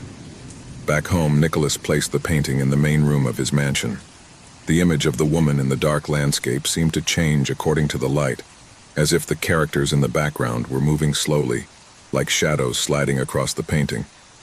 As the days went by, Nicholas began to notice that he couldn't stop looking at her. He felt attracted to her, as if something invisible was calling him to observe her more closely, as if the woman's figure was watching him. One night, as I sat in front of the painting, an inexplicable chill began to run through the room. The woman's figure seemed to come to life, her face distorted into an expression of anguish. Nicholas felt a chill run down his spine, but he couldn't look away. Characters who were previously shadows in the background now moved more clearly. The eyes of the woman in the painting seemed full of despair, as if she were trapped in that landscape waiting for someone to free her. As the days passed, the effects of the painting intensified. Nicholas began to hear whispers in the house. Distant voices, which I could not identify, murmured from the darkness. Sometimes, when he walked through the mansion, he thought he saw the figures in the painting moving behind him, always out of his field of vision. Every time he tried to turn away from the painting, a sense of discomfort came over him, as if something was watching him from the shadows.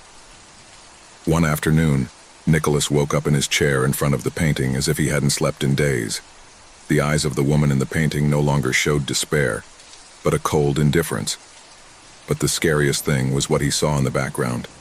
The dark figures in the painting had approached. They were no longer just shadows. Now they were complete figures, with grotesque and deformed faces, whose eyes shone with an evil light. Nicholas tried to get up, but something was holding him in place. His body was unresponsive. He was trapped, as if the paint had absorbed him. Desperation took hold of him. He screamed, but his voice did not come out. Around him, the figures in the painting began to move faster, getting closer and closer. He could feel their presences beside him, as if his hands were touching him, brushing against him coldly. Nicholas was trapped in a world within the painting, a dimension of horror and anguish. I couldn't escape, I couldn't get out. He could only watch, helpless as the shadows surrounded him. Panic gripped his soul. He looked at the woman's figure, but she was no longer a mere image. It was in front of him, his face transformed into a distorted grimace of suffering. The woman stared at him, and in her eyes, Nicholas saw the same despair he felt. She had been caught up in that world as well, and now he was destined to take her place. At that moment, Nicholas understood the truth. Not only did the painting come to life, it absorbed those who possessed it, trapping them in its dark and distorted realm. The figures in the background were now completely distorted shapes, with no clear faces, just bright eyes watching Nicholas as they dragged him into the darkness. He tried to scream, but he couldn't anymore. His body was disappearing, crumbling as if it were part of the painting. His skin melted into the colors of the canvas, and his muscles were transformed into patches of pigment. Nicholas, the collector who had wanted to own the work, was no longer human. He had been absorbed by painting, his soul condemned to live eternally in that world of shadows. In the gallery, the painting had changed. The woman's figure was now accompanied by the figure of Nicholas, her face disfigured into an expression of horror and despair. The figures in the background were still lurking, always watching, always waiting for the next unwary person to become part of their world. Painting, once a simple work of art, was now a portal to a distorted reality, where trapped souls lived in endless torment. And so, the cursed painting kept waiting, waiting for the next collector, waiting for someone else to fall into its trap, to be consumed by the terror and obsession that emanated from its colors. No one would ever know the full story, only that those who stared too long at the painting, those who obsessed over it, ended up being swallowed by the darkness it contained. In that dark and gloomy corner of art, shadows were always waiting, and painting, always thirsting for souls, would never fail to attract the unwary who got too close. The small village of San Esteban, nestled in the mountains and surrounded by the thick forest, seemed a quiet place. The stone houses, the red-tiled roofs, and the cobbled streets gave a feeling of serenity, almost from another time. However, beneath that apparent calm, something dark and fearsome had stalked its inhabitants since time immemorial. Every evening, when the sun began to hide behind the trees and the cool night air began to fill the streets, a bell rang in the village church. It was not a normal bell. Its sound did not announce the time, nor did it call for prayer. Every time the bell rang in the air, someone in the village died. No one knew how or why, but everyone knew that the sound was an omen. A death was about to come. The bell was the soul of the people, the dark conscience that kept the balance of fear. The villagers knew this, and though superstition had plagued them for generations, none could escape the unease of hearing its chime. The bell, with its deep, dull sound, was a sentence, and everyone lived under its shadow. Among the inhabitants of San Esteban, no one dared to ask too much. No one wanted to investigate the origins of the bell, for it had always been said that anyone who tried would meet an even more gruesome death. However, that apparent tranquility, the resigned acceptance of fate, was going to be upset one autumn afternoon.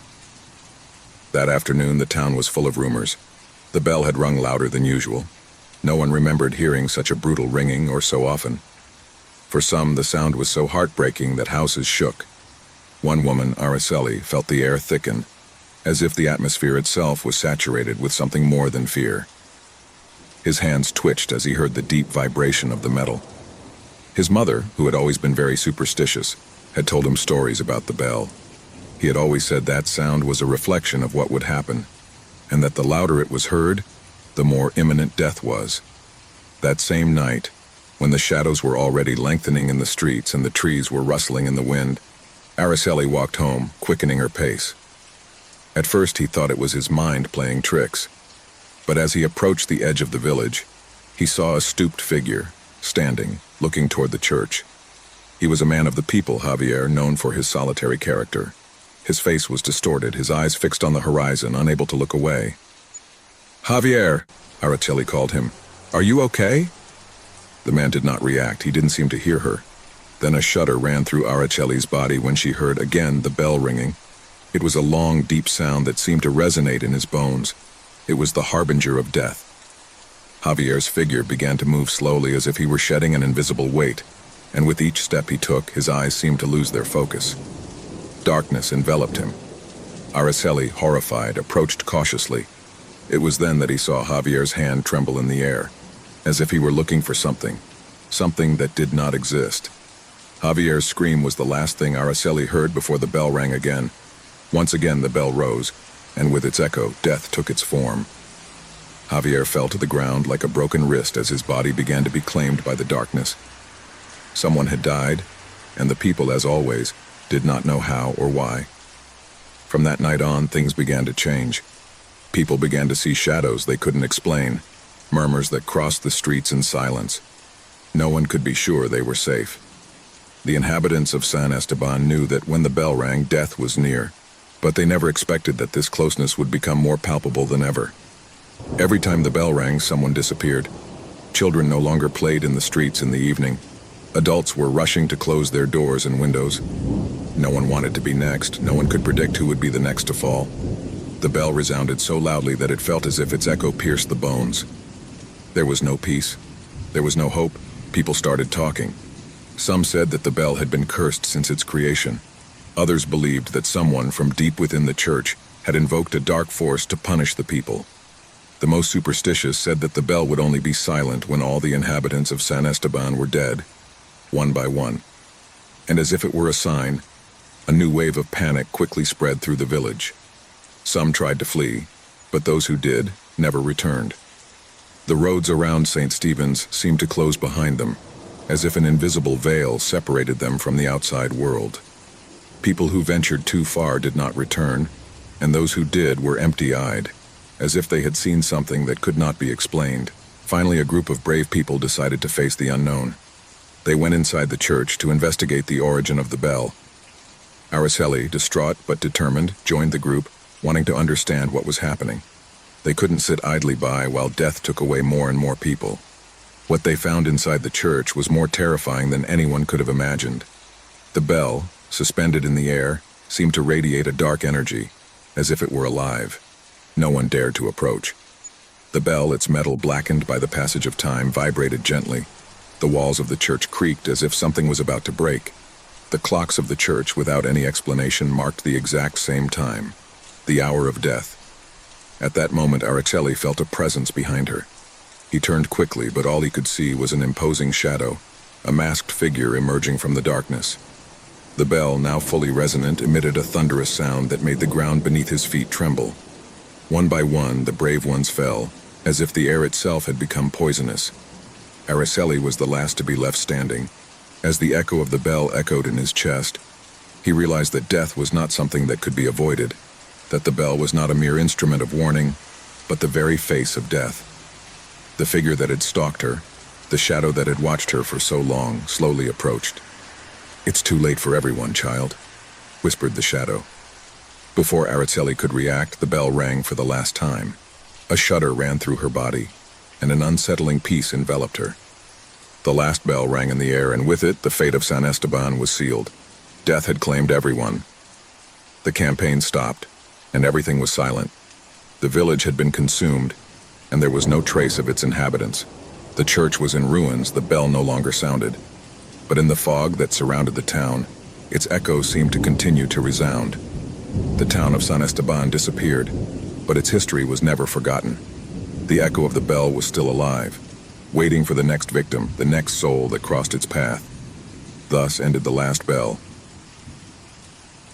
Since time immemorial, the small town of San Sebastian had lived under the shadow of a mysterious bell that could be heard in the distance. The bell, an ancient piece of bronze that hung atop the village church, had a sound that echoed through the mountains. It was not just any bell, its toll was heard in moments of great anguish, marking the proximity of death.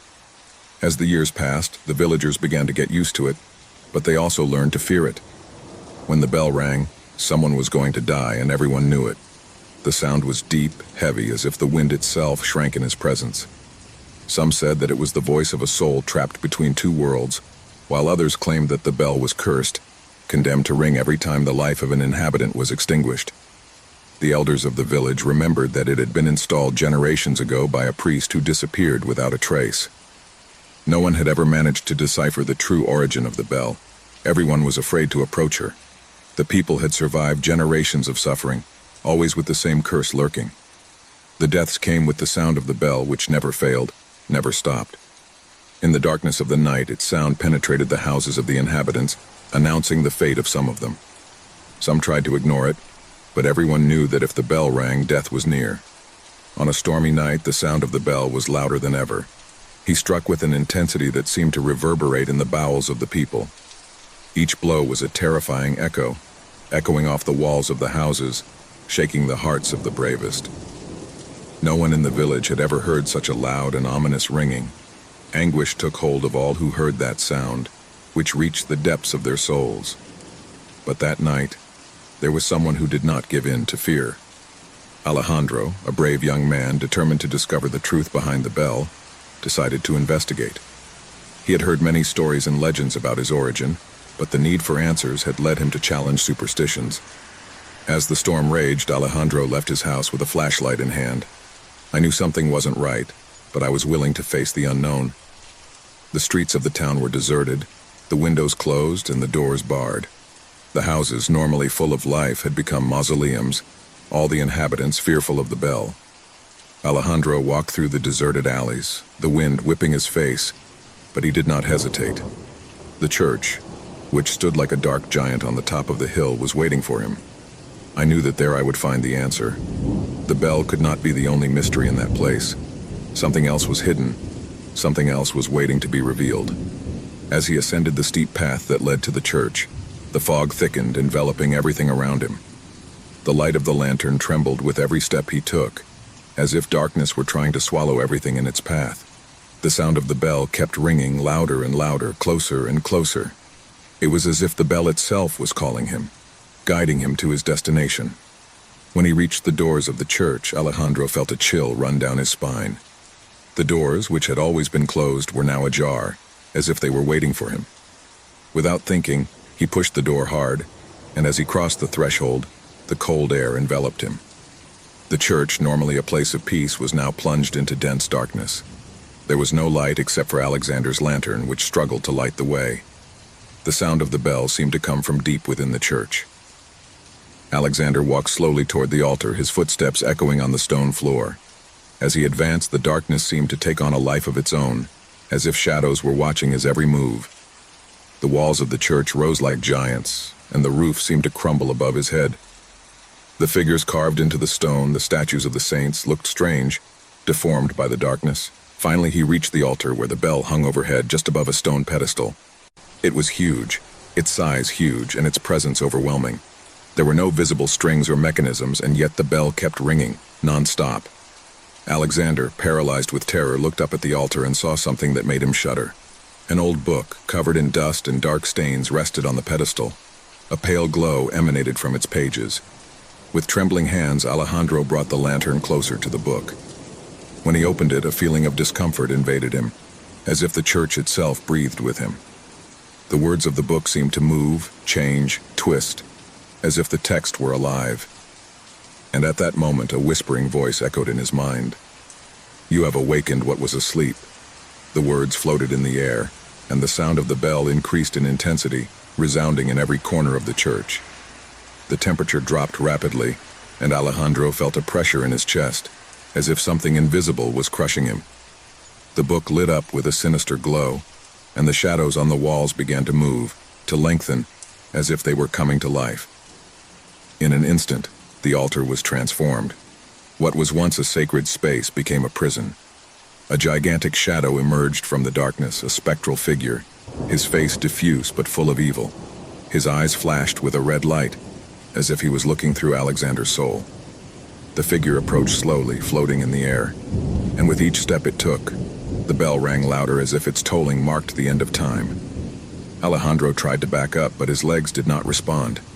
I was trapped, caught in the curse of the bell, caught in a cycle that would never end. The figure caught up with him, and an overwhelming cold came over him. The being spoke in a guttural whisper, words that Alejandro did not understand, but which resounded in his mind like a terrifying echo. "The town is scarred," said the shadow, his voice penetrating every corner of the church. "And you, Alejandro, have sealed your fate. They will all fall under the weight of the bell." A man named Marcos was in a small antique market on the outskirts of town. looking for something unique to decorate his house. He had visited several stores, but none of them seemed to offer what he was looking for. The sun was beginning to set, tinting the sky a faint orange, as soft light illuminated the old, dusty objects that lined the shelves. There was something special about that market, something that attracted the curious and lovers of the old. However, she did not know that that afternoon would change her life forever. In the far corner of the antique store, something caught his eye. It was a mirror covered with a black velvet cloth. Its frame, carved from dark wood, seemed centuries old. But what really captivated Mark was the strange energy emanating from it. Without thinking much, he approached and, with a fearful gesture, lifted the cloth that covered him. The first thing he noticed was the reflection. The mirror did not show the antique shop as one would expect. Instead, it reflected a dark corridor covered in shadows. It was as if, somehow, the mirror was a portal to another place, a place that had nothing to do with the reality I knew. The salesman, a strange-looking and aged man, observed Marcos's reaction. "That mirror, it has a history. He's not like the others," she said in a raspy voice. "It is said that it shows what we do not want to see, what we fear." Mark, intrigued by the mysterious warning, asked more, but the man simply waved his hand. "What you see cannot be erased. If you decide to take it, don't go back to me for answers." Without thinking about it any longer, Marcos paid the price and took the mirror, ignorant of what awaited him. From the moment she placed him in her house, a sense of unease began to wash over her. It was as if something was constantly watching him. I couldn't stop looking at the mirror, but as I did, I began to feel a presence. At first, it was just a whisper in his mind, a passing sensation that he quickly dismissed as suggested by the salesman's story. But as night fell, things began to change. As the daylight faded and darkness invaded his home, he began to notice something strange in the reflection of the mirror. A movement, something that slipped through the shadows of that corridor that appeared in the glass. It wasn't something clear or defined, but something was definitely moving, something that shouldn't be there. Mark, with a mixture of curiosity and terror, approached the mirror, observing more closely. It was then that he saw her for the first time. A female figure, her face obscured by long dark hair, appeared in the reflection. His body was on its back, but his movements were unsettling, as if he was slowly walking towards him, unhurriedly. Fear took hold of him, but the worst was yet to come. Each night, as I looked in the mirror, the figure began to get closer and closer, until the time came when I could clearly see his face. A pale face without eyes, with an empty expression, a macabre grimace that seemed to follow him, to observe him without rest. When Mark turned to look around his house, he found nothing out of the ordinary. But when she turned her gaze to the mirror, the woman was closer than she had ever imagined. As the days went by, the presence of the figure began to become more tangible, more oppressive. During the night hours, Marcos could not sleep. He always felt that something was watching him, something that was stalking him in the dark. In his house, a feeling of lingering cold began to spread to every corner. The air seemed to become dense, as if an invisible pressure enveloped him, making it difficult for him to breathe, as if each inhalation was a painful exertion. He tried to ignore the images he saw in the mirror, but he couldn't. He couldn't stop looking, as if an invisible force was forcing him to do so. Each time he looked away, the woman's figure seemed closer, more alive, more real. I felt her empty gaze fixed on him, feeling the weight of his presence in every corner of the room. The figure was not only watching him from the mirror, but began to manifest outside of it. Marcos saw strange shadows in the reflection, figures fading and appearing, as if the house itself were being invaded by that dark corridor. Sometimes I heard footsteps, faint whispers that could not be explained. His mind was filled with dark thoughts, as if something was inside him, controlling his thoughts and his body. One night, unable to bear it any longer, he tried to get rid of the mirror. He covered it with a blanket, kept it in the basement, but the woman's feeling never went away. In his dreams, she was chasing him, her empty eyes fixed on him, getting closer and closer until darkness enveloped him completely. I woke up in a cold sweat, feeling that something had changed. Something had crossed into the real world from the reflection. That's when the figure began to speak, a soft, almost whispering voice that didn't come from any physical place, but that he could hear clearly in his mind. "I've been watching you, Marcos. I followed you from the moment you first looked at me. You're mine now, and you always will be." The words completely froze him. Each night the visits became more frequent, and the woman's presence began to take on a more solid shape. Terror consumed him, but there was no escape. In the mirrors of each room the woman appeared, always closer, always more threatening. He began to lose track of time. He spent his nights staring at the reflection, caught by its empty gaze, as if something inside him was holding him captive. The shadows grew longer in every corner of the house, and fear enveloped him more with each passing hour. One afternoon, while he was in front of the mirror, Marcos saw something he never imagined. The woman's figure began to come out of the reflection. First, his fingers touching the glass, then a full hand, until the figure completely slid into the real world. His skin was cold, his body thin and twisted, as if he were a shadow in human form. His face was completely empty, with no eyes, but his lips curled into a malevolent smile. Marcos tried to scream, but his voice choked in his throat. He couldn't move, he couldn't escape. The woman approached him, her cold and long fingers touching his face, caressing his skin as if it were a macabre caress. He could feel the chill of her presence enveloping him, an indescribable sense of terror paralyzing him, as if he were trapped in a nightmare that would never end. The figure spoke again, his voice now louder, deeper. "Now you are mine forever. You'll never escape me. You are condemned to live in my reflection." Marcos tried to move away, but his body was no longer responding. Darkness surrounded him, and the figure dragged him into the mirror. Their screams were silenced, and the house fell into a deadly silence. From that moment on, no one saw Marcos again. The house was empty, his mirror there in the same place where he had left it. The reflection, as always, showed that dark corridor, with a female figure walking slowly, getting closer and closer, a presence that stalked those who dared to look. The eyeless woman continued her journey like a shadow that never goes out, always waiting for the next victim who dared to buy the mirror.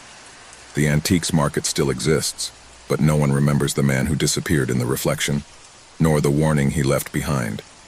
The mirror is still waiting, hidden in a corner, with the figure of the lady watching those who approach, waiting for the right moment to come out again. There was something about the old university that had always troubled Javier.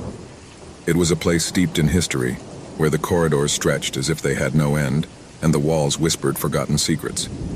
He had studied there for years, but he had always felt that something strange was hiding behind its ancient walls, something that could not be seen, but could be perceived. His curiosity as a student of history had led him to investigate every corner of that building. However, what he would discover that afternoon would change his life forever. Javier had been trapped in the library until late, as he often did when he couldn't stop studying. He was reviewing some old documents on the history of the university when, among the dusty pages of an old book, something fell to the floor. He bent down to pick it up and found a small key, made of a strange, opaque, almost black metal. It was heavy in his hands, and the feeling it conveyed was not of something ordinary. A strange feeling of uneasiness took hold of his body, a pressure in his chest that he could not explain. Despite the strange vibration emitted by the key, his curiosity got the better of him. He decided to keep it in his backpack, not knowing what connection it would have with what he was about to experience. That night, as he was returning to his room, Javier passed near a corridor that had always seemed desolate and gloomy to him. It was located in an old wing of the university that was rarely visited by students. The hallway was dimly lit by warm light lamps that created eerie shadows on the stone walls. At first, he didn't pay much attention to it, but something stopped him. He looked at a door at the end of the hall, a door he had never noticed before. She was almost hidden by a heavy curtain that fell to the floor, and the key in her hand seemed to whisper to her. He felt he had to get closer.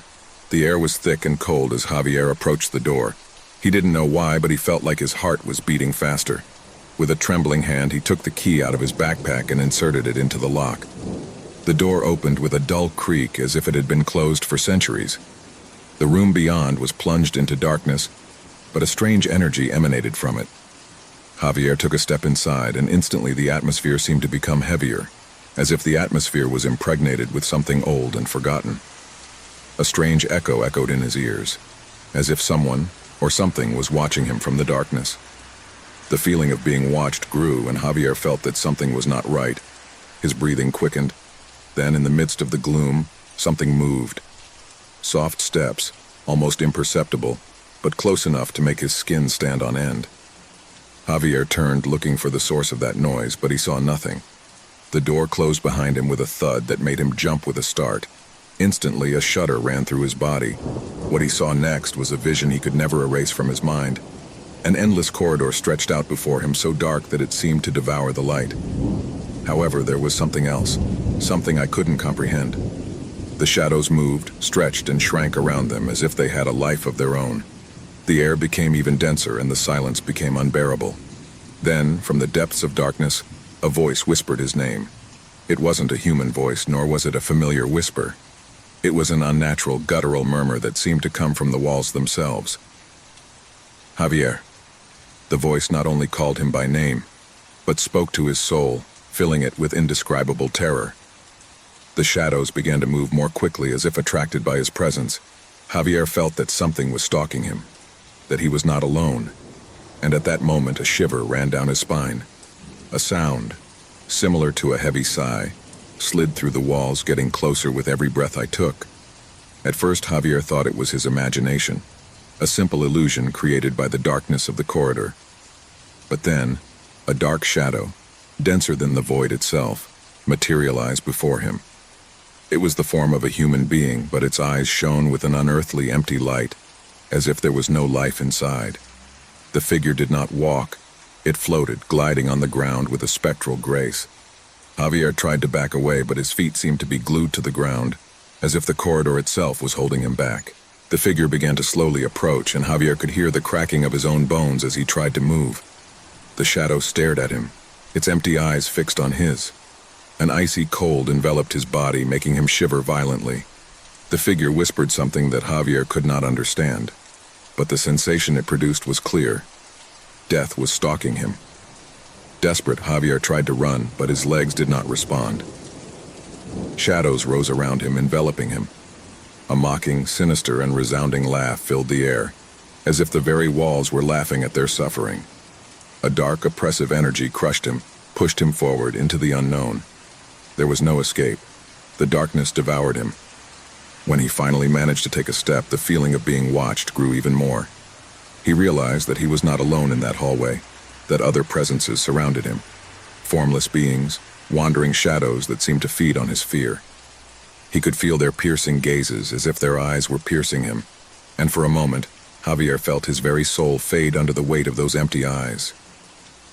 As he moved forward, the corridor seemed to get longer and longer. The murmurs of the shadows intensified, and a strange heat began to invade the atmosphere. But it was not the warmth of a friendly presence. It was the heat of something evil, as if hell itself was taking shape around him. A shiver ran down his spine when, in the darkness, he heard a clearer voice, this time human. A man's voice, raspy, broken by time. "Why have you come here?" Javier turned quickly, looking for the source of the voice, but there was nothing, just shadows, twisted and dark. The voice seemed to come from everywhere, echoing in his head. An unbearable weight accumulated in his chest. The pressure was getting more and more intense. The dark figure drew nearer and nearer, and the cold of death caressed his face. The voice resounded again. "This place is not for you. What you find here can never be undone." Javier wanted to scream, but his lips wouldn't move. He tried to turn back, but the corridor closed around him as if the darkness itself had caught him. Shadows began to advance towards him, taking shape, becoming human figures, their eyes empty and their mouths open in a grotesque grimace. "Run!"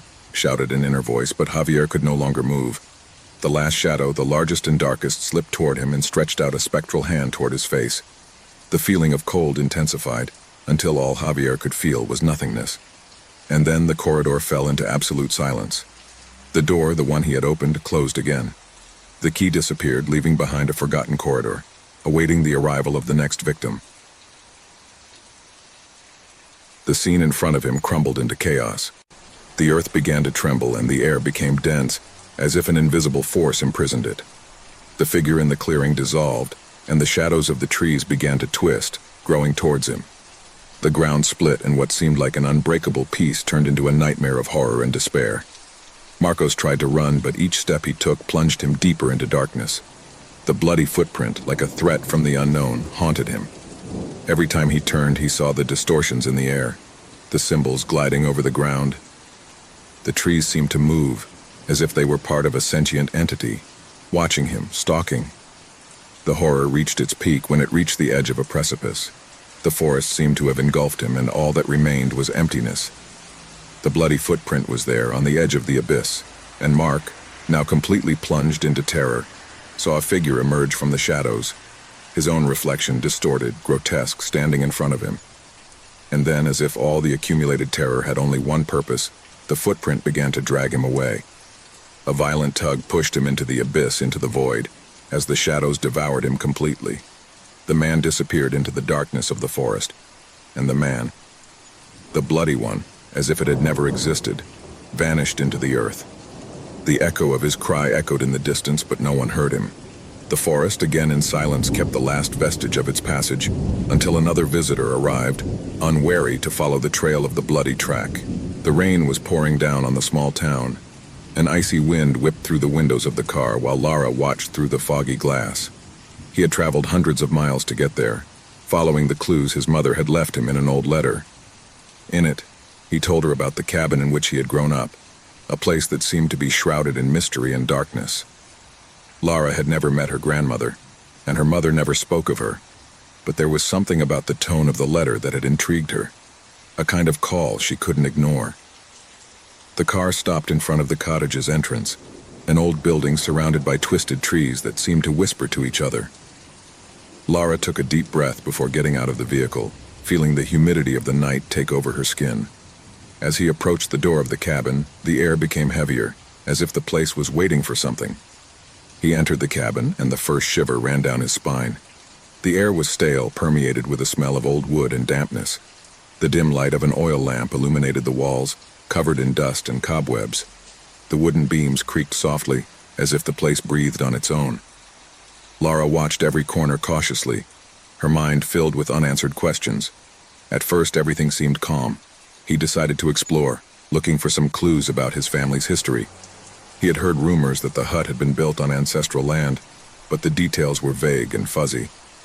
As he walked through the halls, something caught his attention. A small wooden door at the back of the house, barely visible in the shadows. Without thinking, he approached and opened it. On the other side, he found a staircase that descended into a dark, damp basement. At that moment, a strange echo echoed through the hut, a low murmur that seemed to come from the walls themselves. Lara stopped, her eyes widening in surprise. Was there anyone else in the cabin? The echo seemed to call out to her, as if someone was whispering her name, but when she looked around, the house was empty.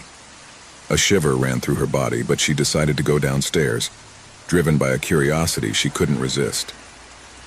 The basement was dark and cold. The light from the lamp barely shone a few feet in front of her.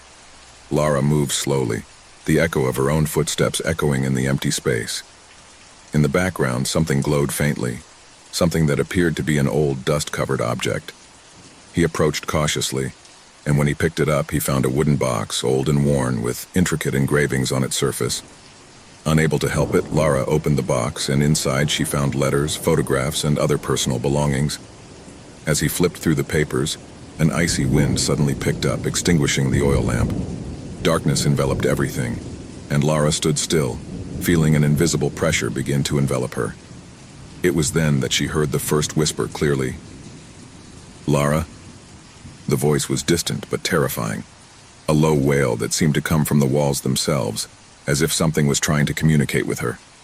Lara recoiled instinctively, tripping over an old chair that fell to the floor with a deafening noise. Instantly, the house seemed to come to life. The echoes multiplied, the voices intertwined, calling her, shouting her name. He covered his ears with his hands, but he couldn't block out the sound. Suddenly, the atmosphere changed. The air became thicker, denser, as if something was filling the space with a palpable presence. The murmur morphed into a deep, distorted voice that echoed in his ears. "Get out!" the voice commanded. But Lara couldn't move. I was paralyzed, trapped in the darkness of that basement, surrounded by echoes that never ended. At that moment, something moved in the corner of the room, a shadow that seemed to slip between the walls. Lara turned quickly, but there was nothing there. He couldn't explain it, but something told him that he shouldn't stay in that place. The feeling of being watched intensified, as if the eyes of countless unseen presences were fixed on her. Her breathing quickened, and panic began to take hold of her. Suddenly, a clanging noise cut through the air. The basement door slammed shut. Lara jumped, but the pressure in the air did not disappear. A shiver ran through her body as she realized she was trapped. What had started as a visit to the cabin to discover his family's history had turned into a nightmare. Something dark and evil was present in the house, something that had been waiting for his arrival. Desperate, she began to look for a way out. He knocked on the walls, tried to open the door, but it was all useless. The presence in the house became stronger, more aggressive. The echoes of the voices turned into deafening screams, and the shadowy figure she had seen in the corner of the basement was now closer, getting closer and closer to her. Lara spun quickly, but the shadow faded before she could see her clearly. It was then that a figure appeared in front of her, emerging from the darkness. A man with a pale face and empty eyes was staring at her. Lara tried to scream, but her voice trailed off in her throat, gripped by terror. The figure wasn't moving, but his eyes reflected an endless emptiness, as if his soul had been ripped out and replaced by something much darker.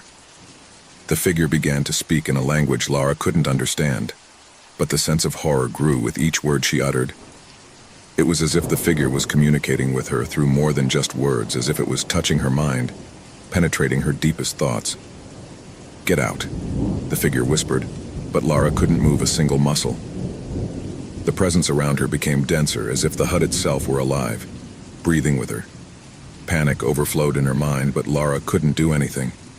The darkness seemed to swallow everything, and the echoes of the voices were intertwined with his own thoughts. "I don't want to die here," he thought, but it was useless. The figure stepped forward, and Lara felt an unbearable pressure in her chest. Her mind was filled with distorted images, memories of her family's past, fragments of voices and laughter that mingled with the screams that now surrounded her. The ground beneath his feet began to shake. The echoes became louder, more aggressive, as if the house itself was reacting to their presence. Lara fought to free herself, but the voices pushed her into the abyss. A sinister laugh rang in her ear, and as she turned, she saw a gigantic shadow sliding towards her. At that moment, the house seemed to explode in a burst of terror. The walls creaked, the windows shattered, and the figure in front of her disappeared in a flash of darkness. Lara fell to the ground, exhausted, struggling to breathe. But something inside him knew that he had won. It had survived the echo of the past. Each night, the city fell into a deep, dark silence, as if time itself stood still. The moonlight barely made it through the heavy clouds that crept across the sky. It was an oppressive stillness, interrupted only by the sudden roar of the storm that began promptly at midnight. No one in the city knew where it came from, but everyone knew its destructive power. Every time he started, the city trembled as if it was under the control of a force beyond his comprehension. The storm brought with it not only the torrential rain and the fierce wind, but something much more terrifying.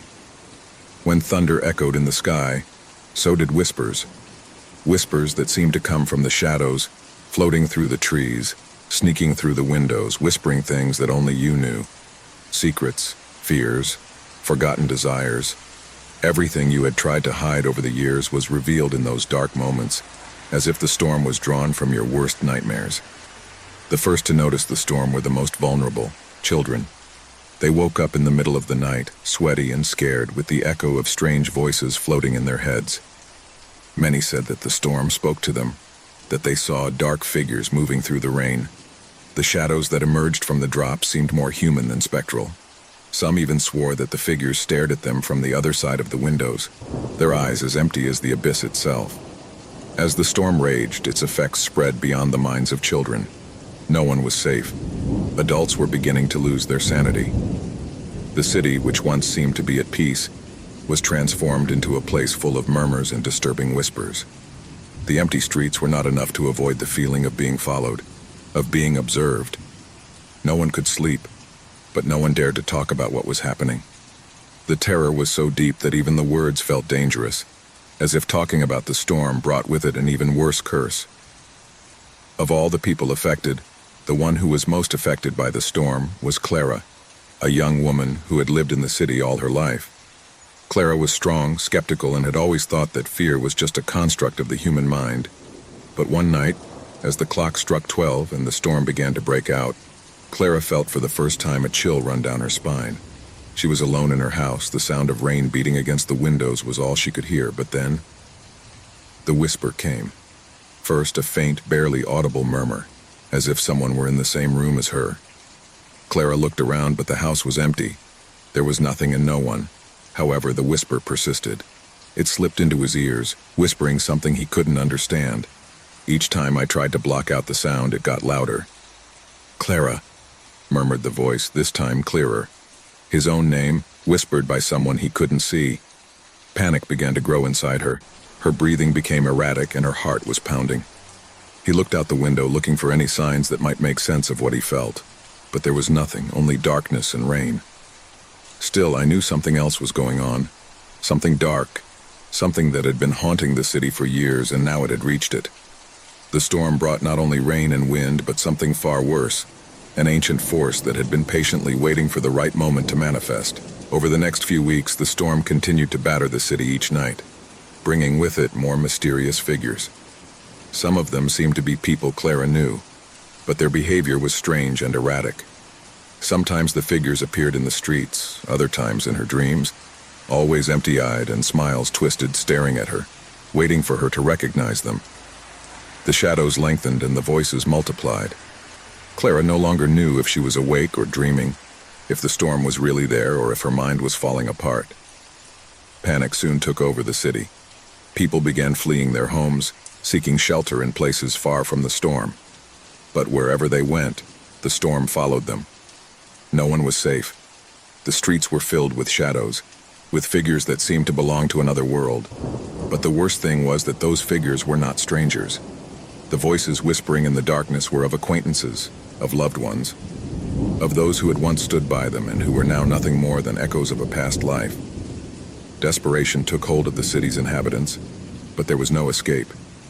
There was no end to the storm, and its effects were becoming more and more terrifying. Houses began to collapse, lights suddenly went out, and dark figures became more aggressive. Some tried to resist, clinging to the hope that it would all end at dawn.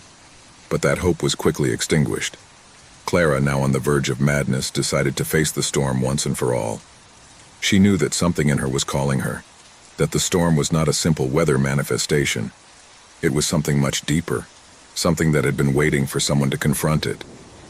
The only way to end all that, Clara thought, was to face the darkness itself. So on a moonless night, he plucked up the courage and took to the streets of the city.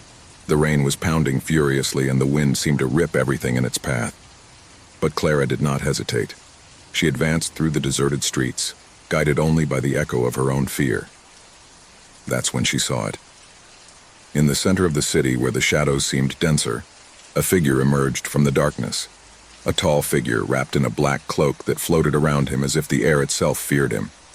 Clara didn't know if she was seeing a person or an entity, but something inside her knew that figure was the key. The figure slowly approached, and as it did, the voices grew louder.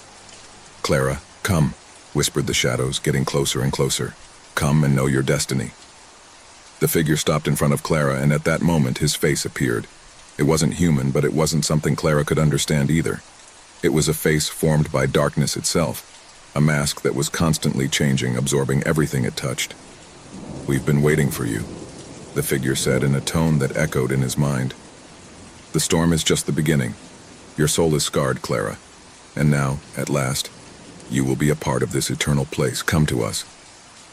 Clara, with terror taking over her body, took a step back.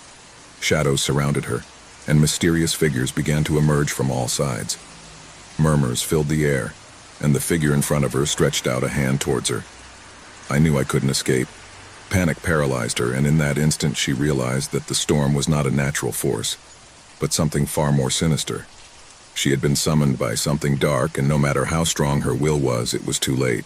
The city, the storm, the shadows, all came together in one point, and Clara faded into the darkness, becoming one of the figures who roamed the streets every night, trapped in an eternal cycle of terror. The midnight storm never stopped.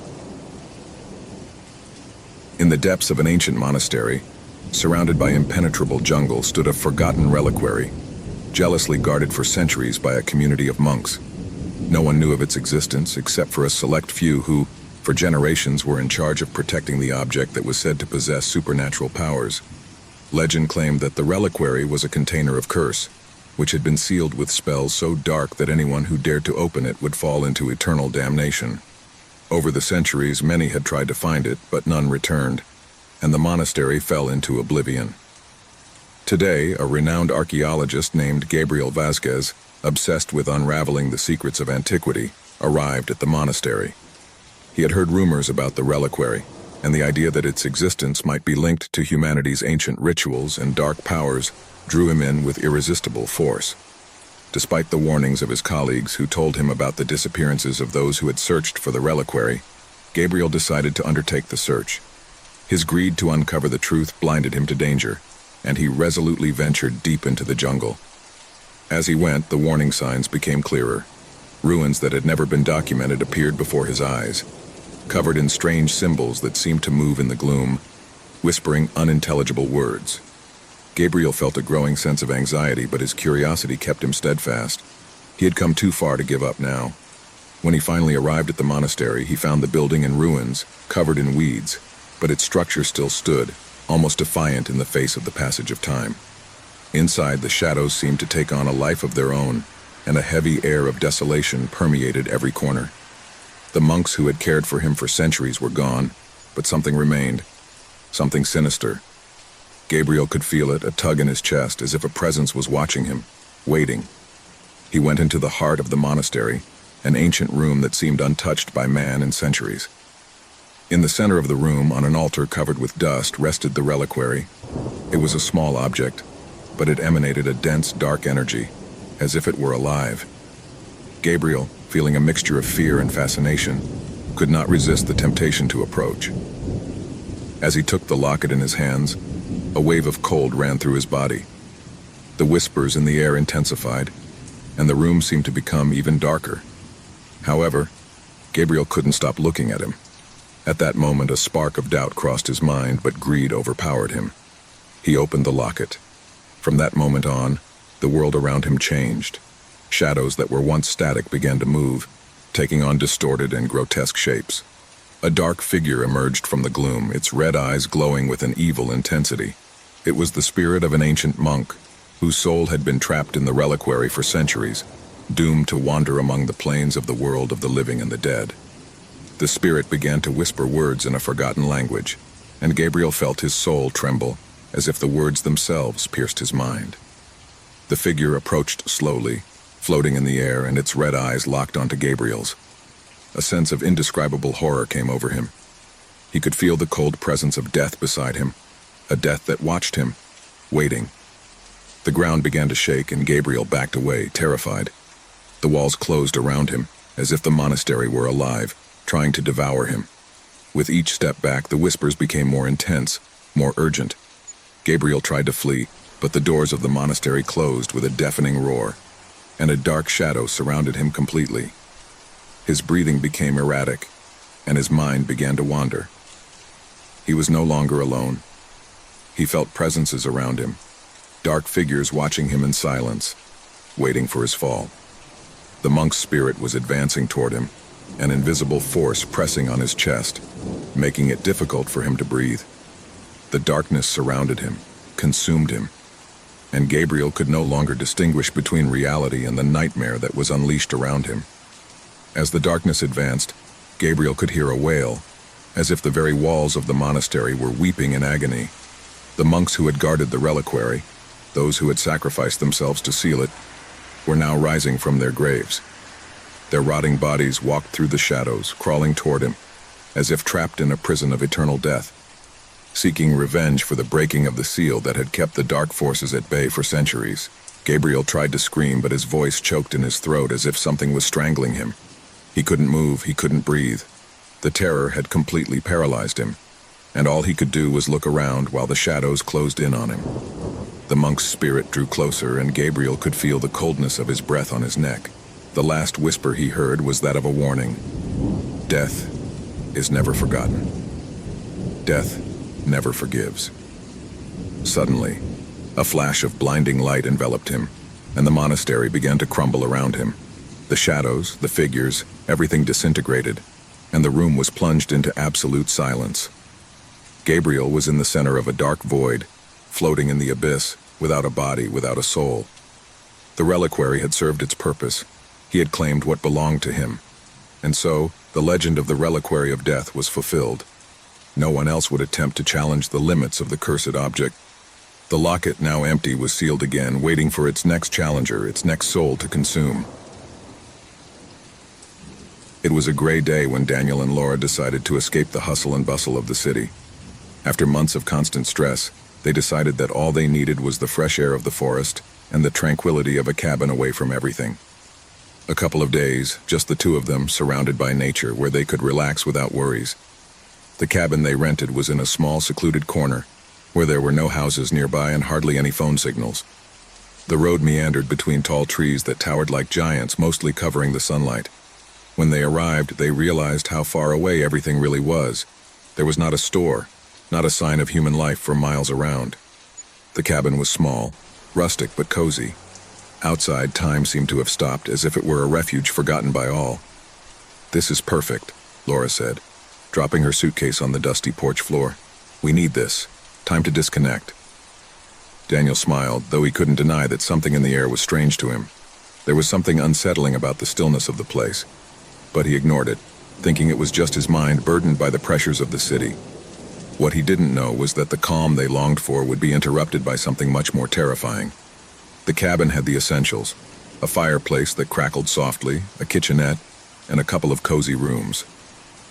As they settled in, Daniel and Laura felt more relaxed, forgetting the stresses of work and everyday life. But soon, the first shadows of uneasiness began to appear. That night, after a quiet dinner by the fire, they retired to their room. As Laura settled into bed, Daniel leaned out of the window, looking out the forest around the cabin. The full moon was high in the sky, but it wasn't enough to illuminate the thickness of the trees. "I couldn't help but feel a sense of being watched, even though I couldn't see anything." "Is everything okay?" asked Laura from the bed. "Yes, just the silence is so absolute here," Daniel replied, closing the curtain and turning off the light.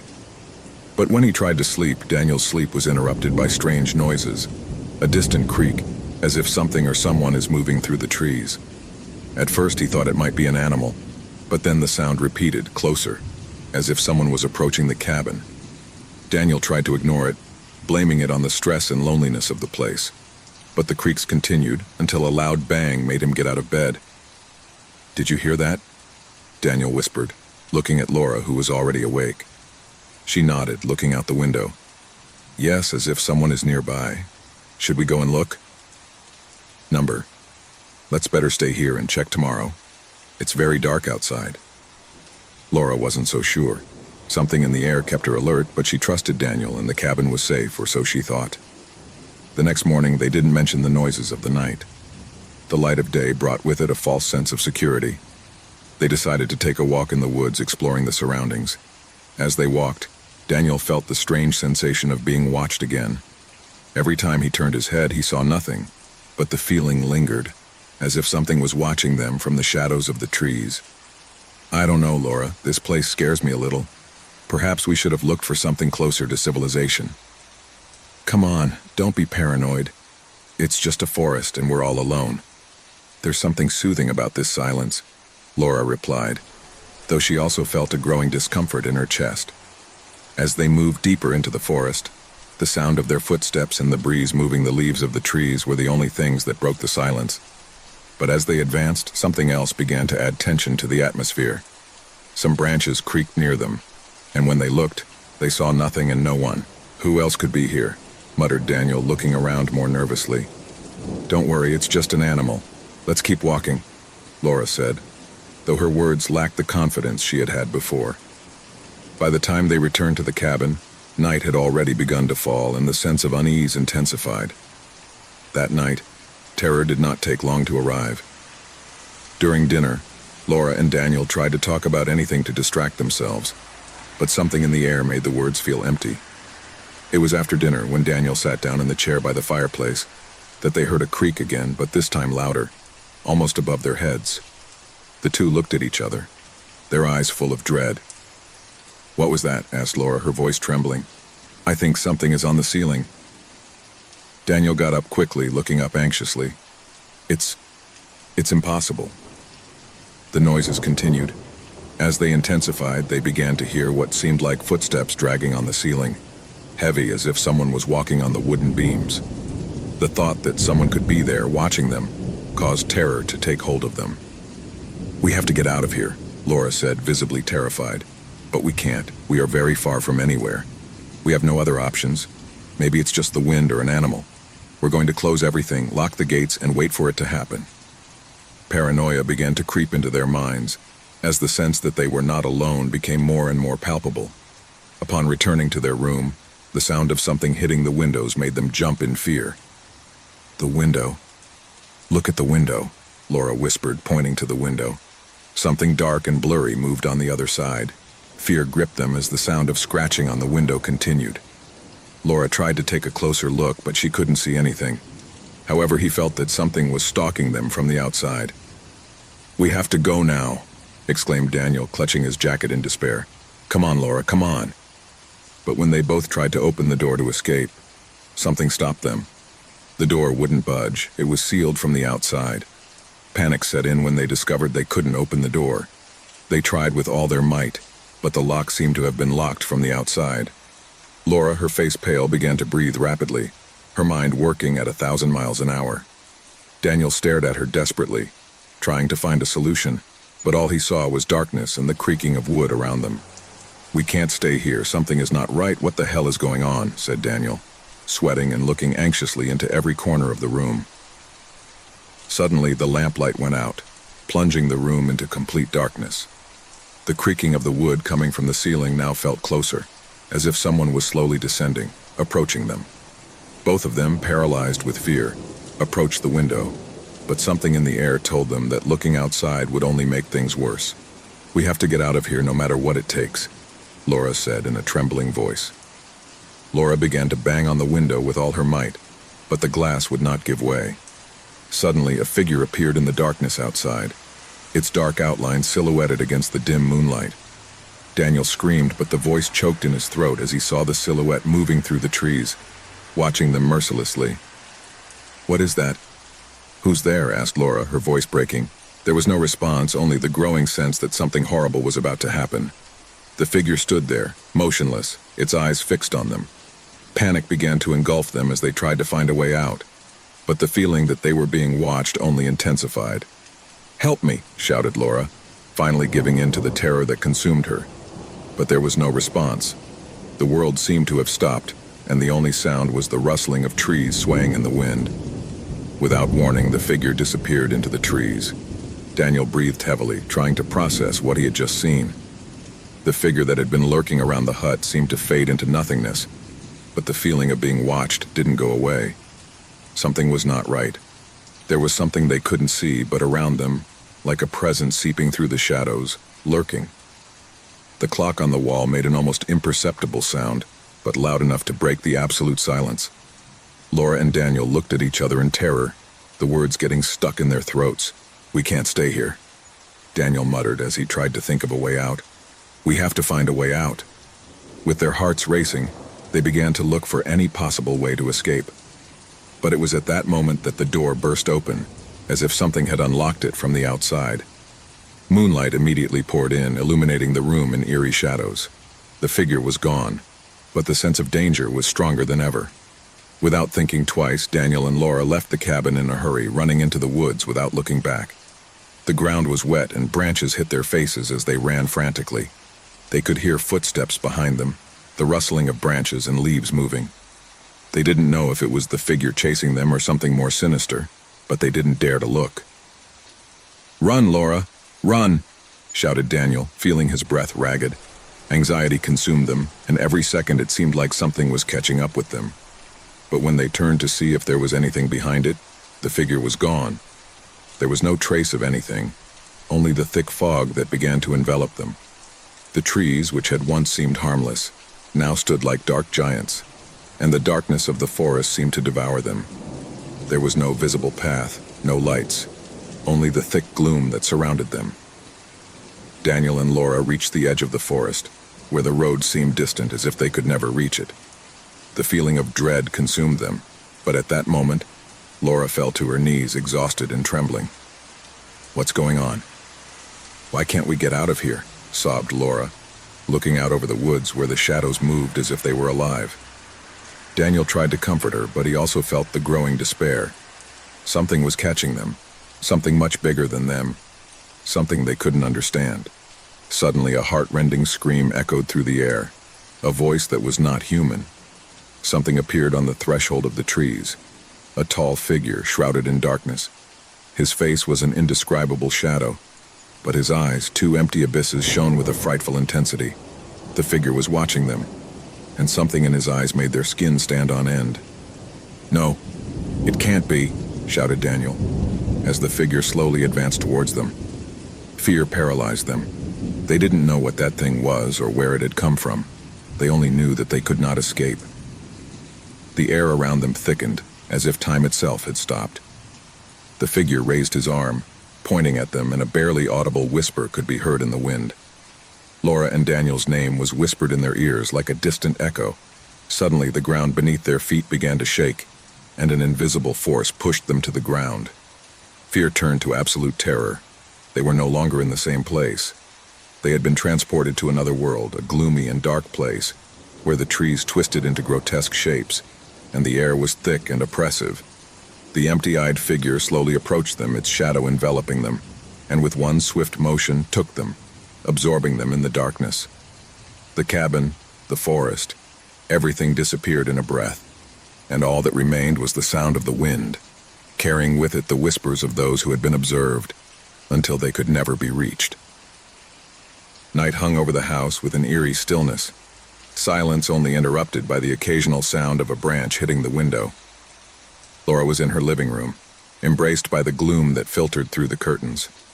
The dim light of the table lamp dimly illuminated the book in his hands. In those moments of loneliness, I always found solace in the pages of a good novel, an escape from the daily grind. Tonight, however, something seemed different, something in the air that he couldn't clearly identify. The wall clock struck 9, and Laura heard a noise that broke the tranquility, a soft knock, as if someone were knocking on the door. He got up from the couch and walked toward the entrance, a slight feeling of discomfort running down his back. I never expected visitors at that time.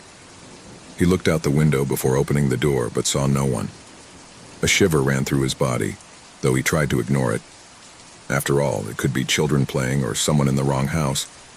He opened the door, and there he was, a man standing in his doorway. He had a serious appearance, with a dark jacket and a hat that partially covered his face. Laura stared at him, bewildered. She didn't recognize him, but there was something in his eyes that seemed strangely familiar. "Good evening," the man said in a deep but calm voice. "Laura, right?" Laura frowned, overwhelmed by a growing sense of unease. "Yes, but I don't know you. How do you know my name?" The man smiled slightly, but his smile didn't reach his eyes. "I told you, Laura. We know each other, even if you don't remember it." Laura blinked, confused. What was he talking about? She had never seen that man in her life. How could I meet her? The air in the room seemed to have become dense, as if the atmosphere itself was being charged with something indescribable. "I'm sorry, but I can't help you," Laura said, trying to remain calm as she took a step back. "I don't know you." The man stood there, motionless, watching her with an uncomfortable intensity. Without saying a word, his eyes flashed for a moment with a strange light. Laura, feeling the weight of the situation, tried to close the door. But before he could, the man stepped forward, preventing him from doing so. "You don't need to be nervous," she said with an eerie calm. "I just want to talk. It's important." Laura's heart began to pound. She didn't understand what was happening, but something inside her was telling her to be alert. The feeling of being watched intensified, and the house, which had once been her refuge, suddenly seemed like a strange alien place. "What do you want?" he asked in a thin voice, trying to stay in control. The man stared at her before answering. "Come with me. There are things you need to remember." A shiver ran down Laura's spine. What things should I remember? The feeling of fear invaded her completely, but at the same time she couldn't help but feel intrigued. Something about the way the man spoke made her feel like she couldn't just refuse him. "I'm going to call the police if you don't leave," he finally said, unable to hide the anxiety in his voice. But the man didn't seem to flinch at the threat. "You can do it if you prefer," he replied with unsettling calmness, "but it won't change anything." Laura felt a growing pressure in her chest. The need to understand what was happening prompted her to take a step back, reluctantly allowing her into her home. The man walked into the room with terrifying naturalness, as if he had been there thousands of times before. "I shouldn't have," Laura muttered to herself, though she knew it was too late. The door closed with a dull sound, and the house was filled with an ominous calm, as if time itself had stopped. The air seemed denser, and the darkness thicker. She sat down on the couch, unable to take her eyes off the man. He sat down in front of her, his arms folded, staring at her. "What I want you to remember is that," he finally said. "Remember what you forgot." Laura frowned, completely bewildered. "I don't understand what you're talking about. I don't know you. Who are you?" The man stared at her, and for an instant, Laura saw something in his eyes that made her blood run cold. It was as if there was a connection between them, something deep and ancient that I couldn't comprehend. The feeling of dread grew inside him. "I am someone from your past," he replied, his voice deeper. "Someone who knows you better than you think, and something you forgot comes looking for you." Laura didn't understand what was happening, but the man's words echoed in her mind. Something in his tone, in his gaze, caused a feeling of deep terror to take hold of her, a primitive fear, as if something that had been hidden for a long time was about to be revealed. "Leave me alone," he said, rising quickly from the couch. But when she turned to the door, a piercing cry stopped her. "You can't run away from who you are." The scream echoed throughout the house, and at that moment Laura felt as if the walls themselves were closing in on her. He looked at the man in horror, feeling the air grow even denser, as if his own breath was getting heavier and heavier. "What do you want from me?" he murmured, his voice trembling, unable to comprehend what was happening. The man slowly got up, approaching her unhurriedly, as if he knew there was no escape. "What I want you to remember is that you remember everything you have forgotten." Laura backed away, but the shadows of the house seemed to envelop her, barring any attempt to flee. His heart was pounding, and a cold sweat ran down his forehead. The man looked at her with that same frightful calmness, and at that moment, she understood something that made her blood run cold. She was no longer alone. Whitehaven Island, a small, isolated piece of land in the middle of the murky waters of the North Sea, had been a mystery for years. For a long time, the few inhabitants who remained on its shores lived a quiet life, without much contact with the rest of the world. The island, though small and modest, was steeped in ancient history, full of secrets buried under layers of land forgotten by time. But all that changed on a gray autumn afternoon when a group of tourists, in their eagerness to know the place and its mysteries, decided to venture on the island without knowing what awaited them. The group never returned. Local authorities, alarmed by the unexplained disappearance, sent several expeditions in search of the tourists, but never found a trace of their presence. Weeks turned into months, months into years, and the case of the missing from Whitehaven went from front-page news to a story forgotten by most. No one knew what had happened on the island. However, the rumors did not stop. 5 years after the group's demise, things began to change. Stories were whispered among the locals of strange sightings and unexplained occurrences. Bright lights on the darkest nights, shadows moving through the trees, and unmistakable voices in the breeze that seemed to carry echoes of something lost. However, what most terrified those who lived in the vicinity was the growing number of stories about people who said they had returned from the island. People who had disappeared for years, but now walked the streets of the town again. At first, people thought they were simple coincidences, but as time progressed, the stories became more disturbing. No one seemed to be able to explain the return of the disappeared, let alone the strange behaviors exhibited by those who claimed to have returned. Many people were skeptical, but those who met these people soon began to feel a chill running down their spine. The people who returned were not the same.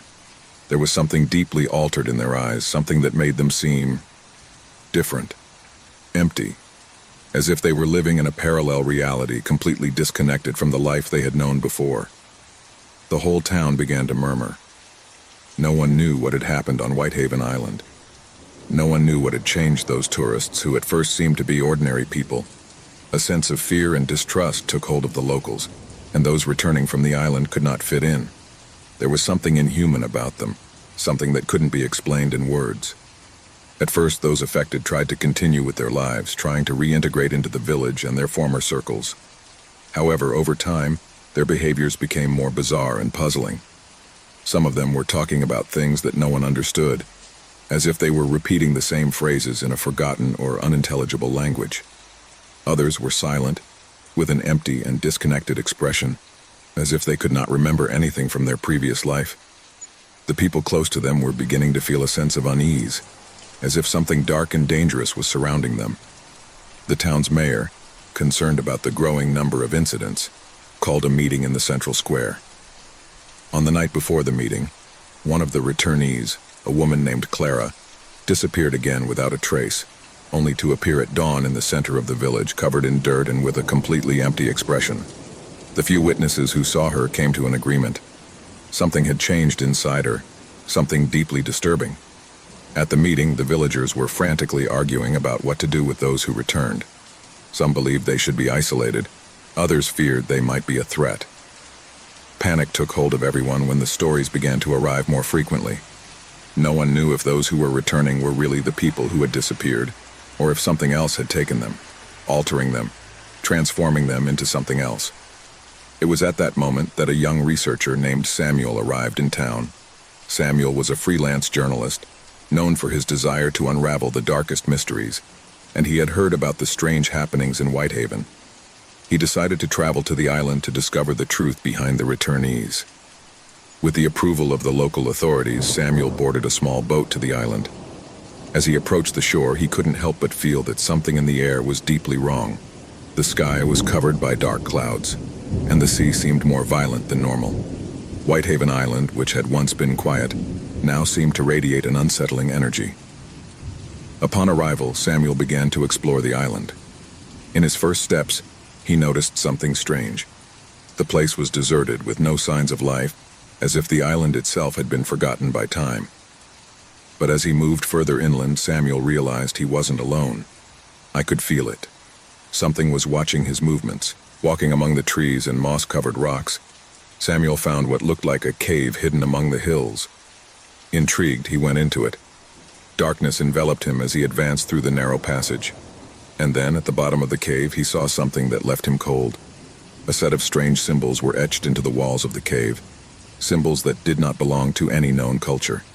They were ancient, so profoundly old that they defied human logic.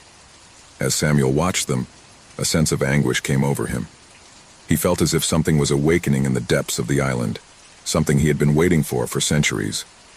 Suddenly, the cave began to tremble, and a strange vibration ran through his entire body. Samuel tried to get out, but the walls seemed to move, closing around him. It was then that he heard voices, soft at first, like a whisper in the distance. The voices grew louder, closer, until suddenly they stopped. And then he saw something he would never forget. The missing tourists, the same ones who had returned to the village, were standing in front of him, their eyes empty and their bodies motionless. They were there, but they were not the same. Something had transformed them. Something had possessed them. At that moment, Samuel understood what had happened. The island had not only been a place of isolation, it had been a point of convergence, a space where dark forces had infiltrated the human world. The people who returned were not human. They had been altered, possessed by an ancestral entity that controlled them. And that entity had been patiently waiting for his return. As the island began to crumble around him, Samuel tried to flee, but couldn't. Darkness surrounded him, and the voices of the missing were transformed into deafening screams. The cave swallowed it all, and Whitehaven Island, with all its secrets and horrors, was sealed forever. The villagers never heard of Samuel again. The returnees, if they could still be called that, continued to wander the streets, their gaze empty and their soul lost forever. And the island, with its hidden terror, continued to wait for the next victim. It was a gray afternoon when Emily, exhausted from the long journey, decided to take an alternate route on her way home. The deserted road stretched for miles, surrounded by growing darkness. There were no signs of life or other vehicles, only the roar of the wind and the distant chirping of crickets. The engine of her car echoed in the stillness of the landscape, and she took the opportunity to relax. As she drove, she began to feel a strange sensation, as if she were being watched. She shook her head and told herself that it was just tiredness. However, something was not right. His phone above the passenger seat vibrated suddenly. Emily frowned at the screen. He didn't recognize the number but decided to answer, hoping it was an important call. "Hello, who's talking?" she said in a tired voice, trying to sound calm. At first there was no response, just the sound of heavy breathing on the other end of the line. Emily raised an eyebrow, puzzled. "Hello?" he repeated, looking at the phone with growing uneasiness. Finally, a trembling voice emerged from the darkness on the other end of the line. "Help me. Please," said the male voice, full of despair. "I'm trapped. I don't know where I am. There's something here. Something that is looking at me. He's chasing me." Emily felt a wave of discomfort run down her spine. The voice was distorted, as if the man was in a dark, terrifying place. "Who are you?" he asked, his pulse racing. Fear was beginning to creep into his voice. Before he could receive an answer, the call was abruptly cut off, leaving only the echo of the stranger's heavy breathing. Emily, her hands sweaty, looked at her phone for signs of life, but there was nothing. There were no messages, no missed call logs, just the blank screen. He stared at his phone for a few seconds, his mind racing for answers. Just a joke, he thought. It must be someone playing with me. However, a strange sensation lingered in the air. She decided to continue on her way, but she couldn't shake the feeling of being watched. Over the next few days, Emily tried to forget what happened, blaming it on the stress and fatigue of the trip. However, something inside him told him not to ignore it. She was used to being alone on her travels, but she had never felt anything so unsettling. The latent sense of danger never went away. One night, after arriving at her apartment, Emily checked her phone and saw something that left her paralyzed. A message without a sender or any information. When he opened it, he saw a recording. She played it without knowing why, as if something pushed her to do it. The audio that began to play was the same as that of the mysterious call. The same desperate voice, the same gasping breath. But what made her tremble with terror wasn't just the voice. It was the sound of a whisper filtering through the end of the recording. Something enigmatic, almost inaudible, but clearly audible to anyone paying attention. "Don't look back," the whisper said like a warning. A shiver ran through his body. Suddenly he realized that there was something much more sinister behind that call. Something dark that was following her. But I couldn't let it go. I couldn't ignore it. He decided to investigate. However, I had no idea what I was about to discover. Emily began to go through her phone logs, looking for something that might lead her to understand what had happened on the road. When he accessed the call history, something strange happened. There on the list, he saw the call from the unknown number, but with a peculiar detail. The time she was received did not coincide with the time she had been behind the wheel. It was as if the call had been recorded long before she answered it. The mystery increased, but something worse awaited her. That same night, Emily began receiving text messages. They were short, meaningless, but chilling. "You're closer than you think," said the first. The following message came shortly after. "Don't leave the house." Another, an hour later. "Time is running out." The messages intensified as the days progressed. Emily couldn't ignore them. She began to feel like she was being watched constantly, even though there were no obvious signs that anyone was around. At all hours, I felt the presence of a shadow, something I couldn't see but that was always lurking. The situation escalated when, one morning, Emily woke up with the feeling that something was not right. The air was dense, as if the atmosphere itself were charged with electricity. When she got out of bed and looked out the window, she saw something that left her paralyzed. On the other side of the street, in the gloom, there was a figure. Tall, thin, motionless. A figure she couldn't identify, but who seemed to be staring at her. Panic took hold of Emily. He closed the curtains quickly, trying to calm himself. I needed to get out of there. He didn't know where he would go or what he would do, but he felt that his life was in danger. He picked up his phone and saw one more notification. A message with an attachment. The file was a photo taken from his own window, showing his figure looking out. The tall and slender figure was now closer. So close that I could see her eyes, which glowed in the dark.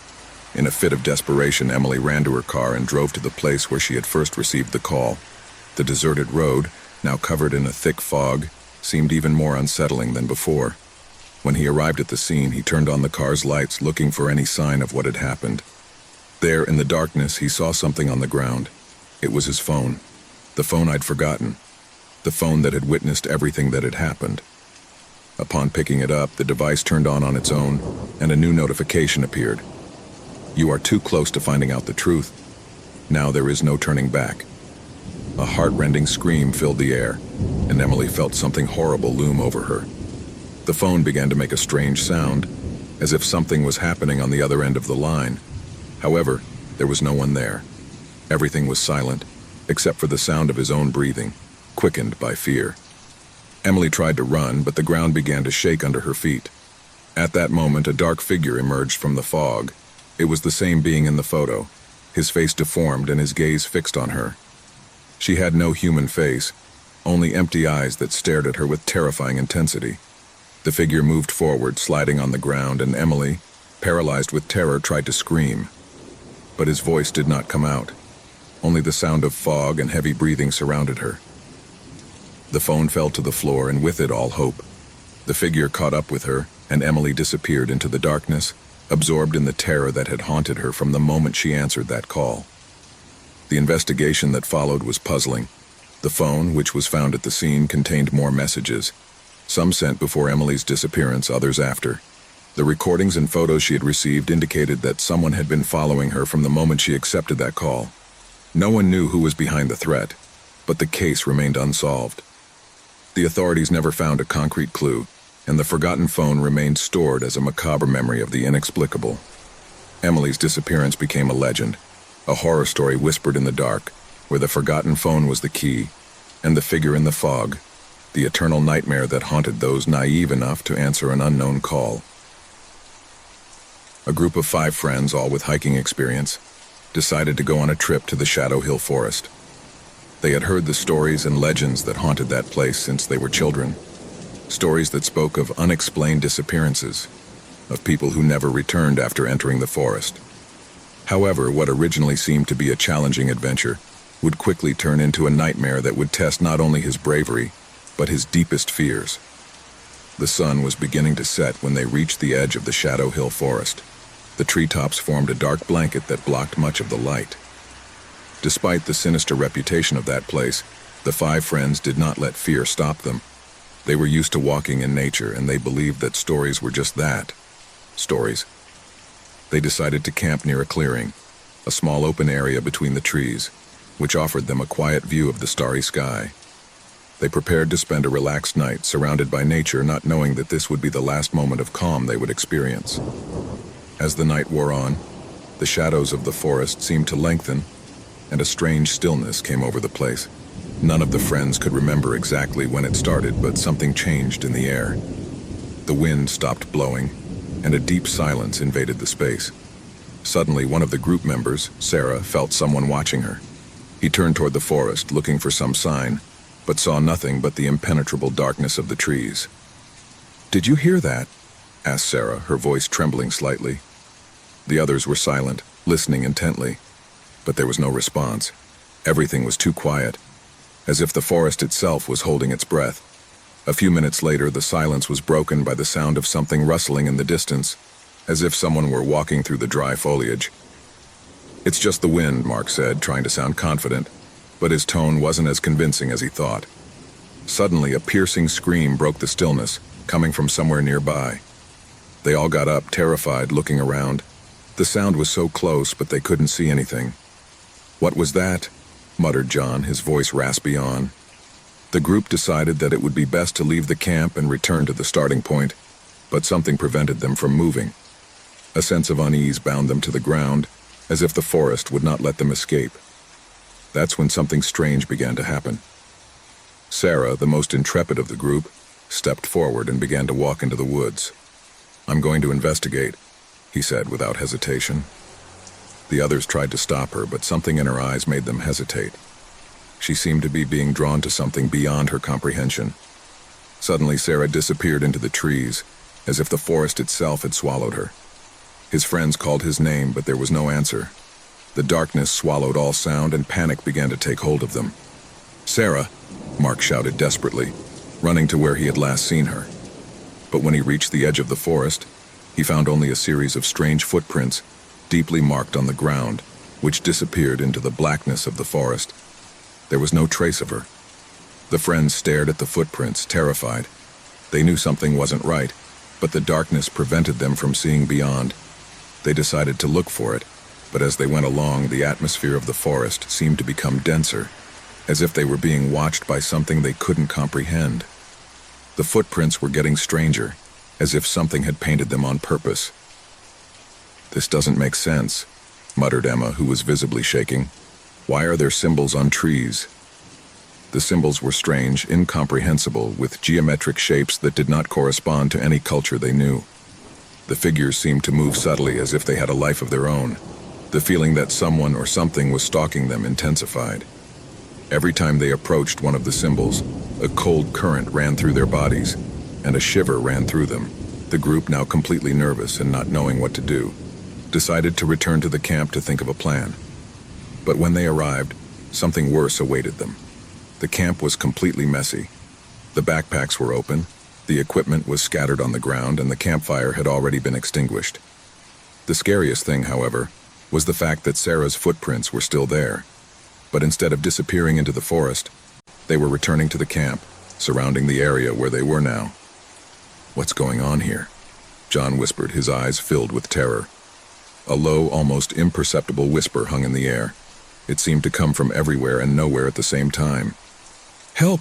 Help! Help!" he repeated, echoing like an echo.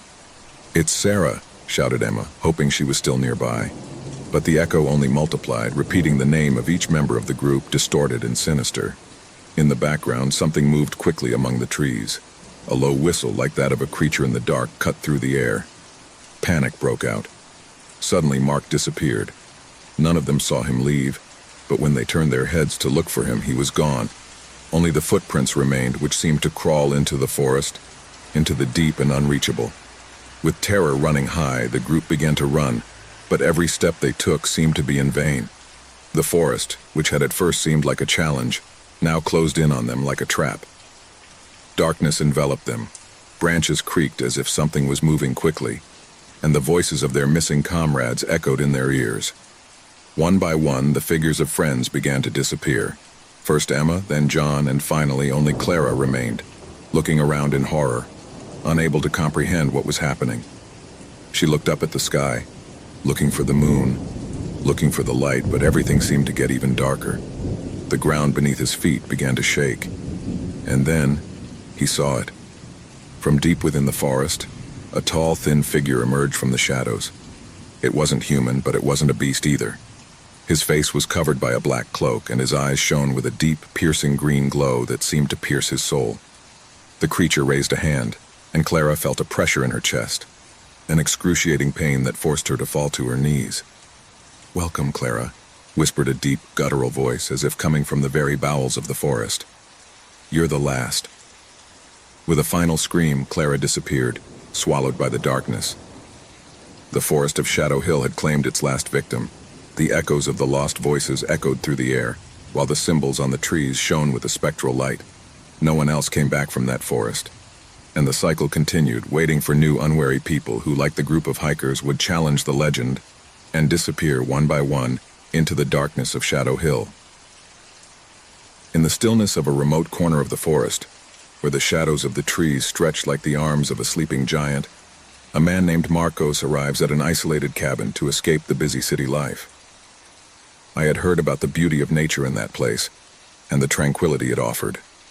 No worries, no pressures, no constant invasion of the modern world. Just him and the landscape. That was all he needed to rest from his daily routine. The cottage, though rustic and somewhat dated, had the charm of the old days, with a stone fireplace, large windows overlooking the thick forest, and a sense of seclusion that pleased him. It was everything you could want for a solo holiday, without the interference of people or the bustle of everyday life. That night, after a day exploring the forest, he lit a fire in the fireplace and sat down on the sofa, deep in thought. The creaking of burning wood was the only sound that interrupted the deep silence of the night. Shadows danced on the walls of the cabin, as the darkness outside stretched beyond the reach of the light. He went to bed early that night, exhausted from the walk, but something in the air kept him restless. There was something strange about the stillness, something I couldn't identify. He tried to calm his mind, but the feeling persisted. He closed his eyes and fell into a restless sleep. Dawn came with a faint glow, barely filtered through the leaves that covered the windows. Mark woke up abruptly, feeling a strange pressure in the air. It was not the sound of the wind, nor the nature that I used to hear in the morning. Something felt different, as if the atmosphere were charged with an unsettling energy. When he got out of bed, he noticed something strange. On the floor of the room, right in front of the door, there was a large footprint, bright red, as if someone had left a mark on the ground, but it looked like anything else. The footprint wasn't just fresh blood. It was as if the mark was alive, latent, as if it had been left behind by something far more sinister than a simple accident. Marcos approached cautiously, the air in the room weighing on him like a blanket. The footprint stretched across the floor, leading to the door of the cabin. Trembling, he bent down to examine her more closely. It wasn't a mistake, nor something that could have been left by accident. It was a clear mark, an ominous sign that seemed to mock him. The footprint did not end there. When he opened the door, he noticed that he continued down the hallway, down the stairs to the main entrance of the cabin. Panic began to take hold of him, but curiosity grew stronger. He decided to follow the track, although he felt the weight of fear crushing his chest. As the footprint moved along the outside of the cabin, the feeling that something was watching him intensified. The nature around was in complete silence.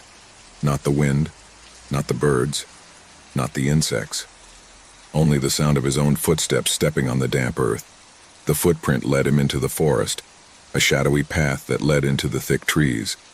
Every step he took into the heart of the forest seemed to make him farther away from the safety of the cabin.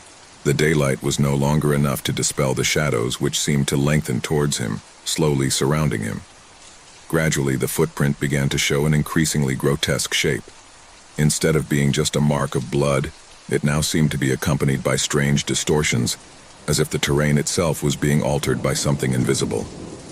The earth was marked by strange signs, ancient symbols that I could not comprehend.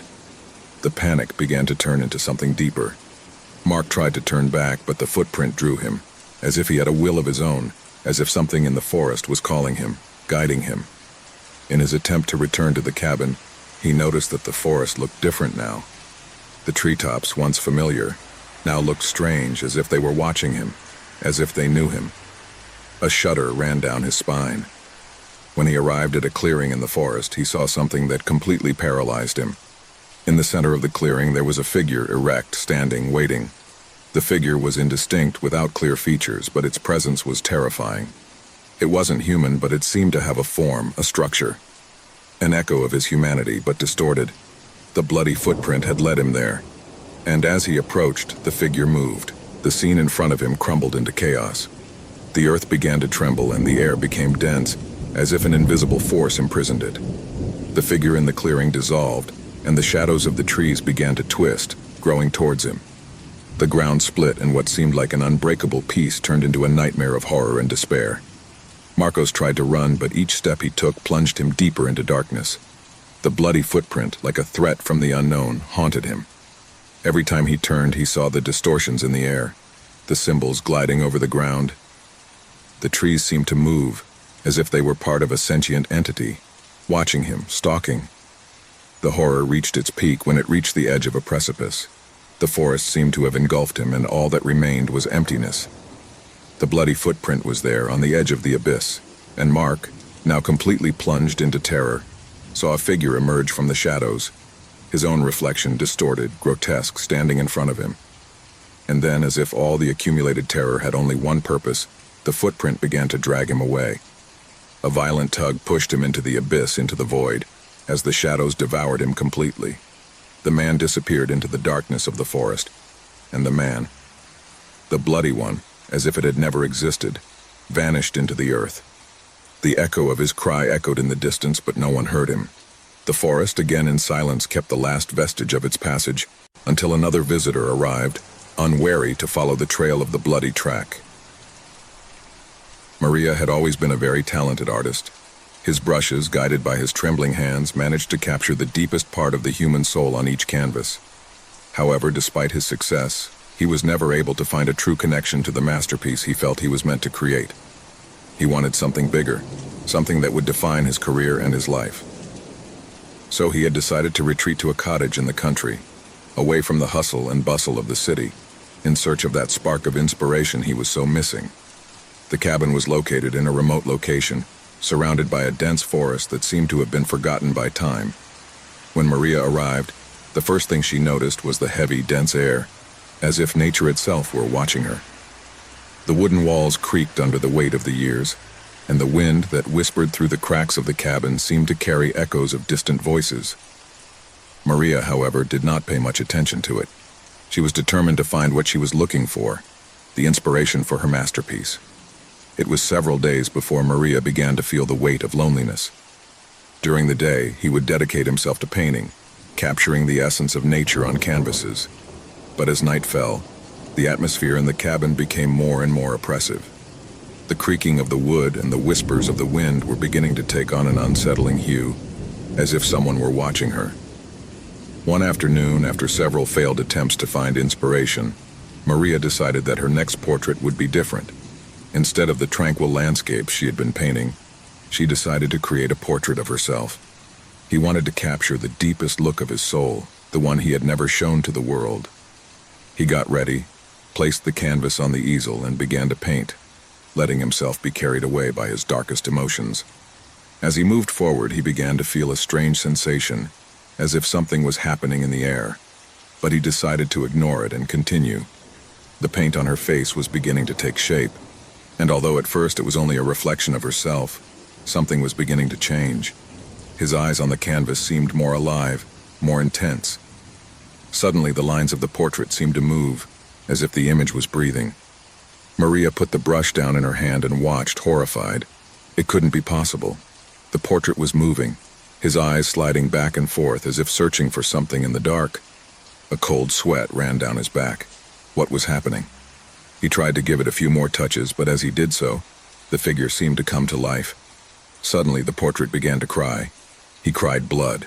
A torrent of red poured from his eyes, bathing the canvas as the paint distorted as if a tormented soul was trapped inside. Maria backed away in horror, paralyzed by fear. The screams of the figure in the portrait seemed to resonate in her mind, a sound she could not understand but which filled her with terror. The portrait seemed to be watching her with fury, with hatred. It wasn't his own reflection that was painted on the canvas, but something much darker, something that had never existed in his real life. Trembling, Maria tried to cover the portrait with a cloth, but she couldn't get out of his sight. The painting cried incessantly, as if it were alive. As the hours passed, the crying became louder, more unbearable. Every tear of blood fell to the floor, causing the room to be filled with a metallic smell, and the atmosphere became more and more oppressive. Something was wrong. Something very wrong. The portrait didn't just cry. He was beginning to move more, squirming on the canvas as if he were looking for a way out. Maria, terrified, began to hear whispers coming from the portrait. Every word was incomprehensible, but every single one of them resonated in his mind with terrifying force. He covered his ears with his hands, but whispers seeped into his mind, as if an evil presence was taking control of his thoughts. In desperation, Maria tried to leave the cabin, but the doors slammed shut as if the cabin itself wanted to trap her. The air was becoming thick, and the walls seemed to shrink around him. Every corner was filled with shadows that moved, as if they were lurking, waiting. The cabin was no longer a refuge, it had become a trap. The painter began to feel how the energy of painting enveloped her. The figure in the portrait called to her, attracted her. Every time he looked at the canvas, he felt part of his soul detach and join the portrait. Fear consumed her, but she couldn't get away. He knew he had to destroy the painting, but he didn't know how. Each attempt to touch the portrait only made the figure more alive, as if every brushstroke he added strengthened it. One night, while trying to sleep, he was awakened by a strange noise. The cry of the painting called to her, but this time there was something else. The whispers were clearer, more direct. The voice that emanated from the painting was hers, as if it were she herself who cried, who asked for help. Maria began to feel something inside her change. Desperation took hold of her. The terror I felt was no longer just because of what I saw, but because of what I was beginning to understand.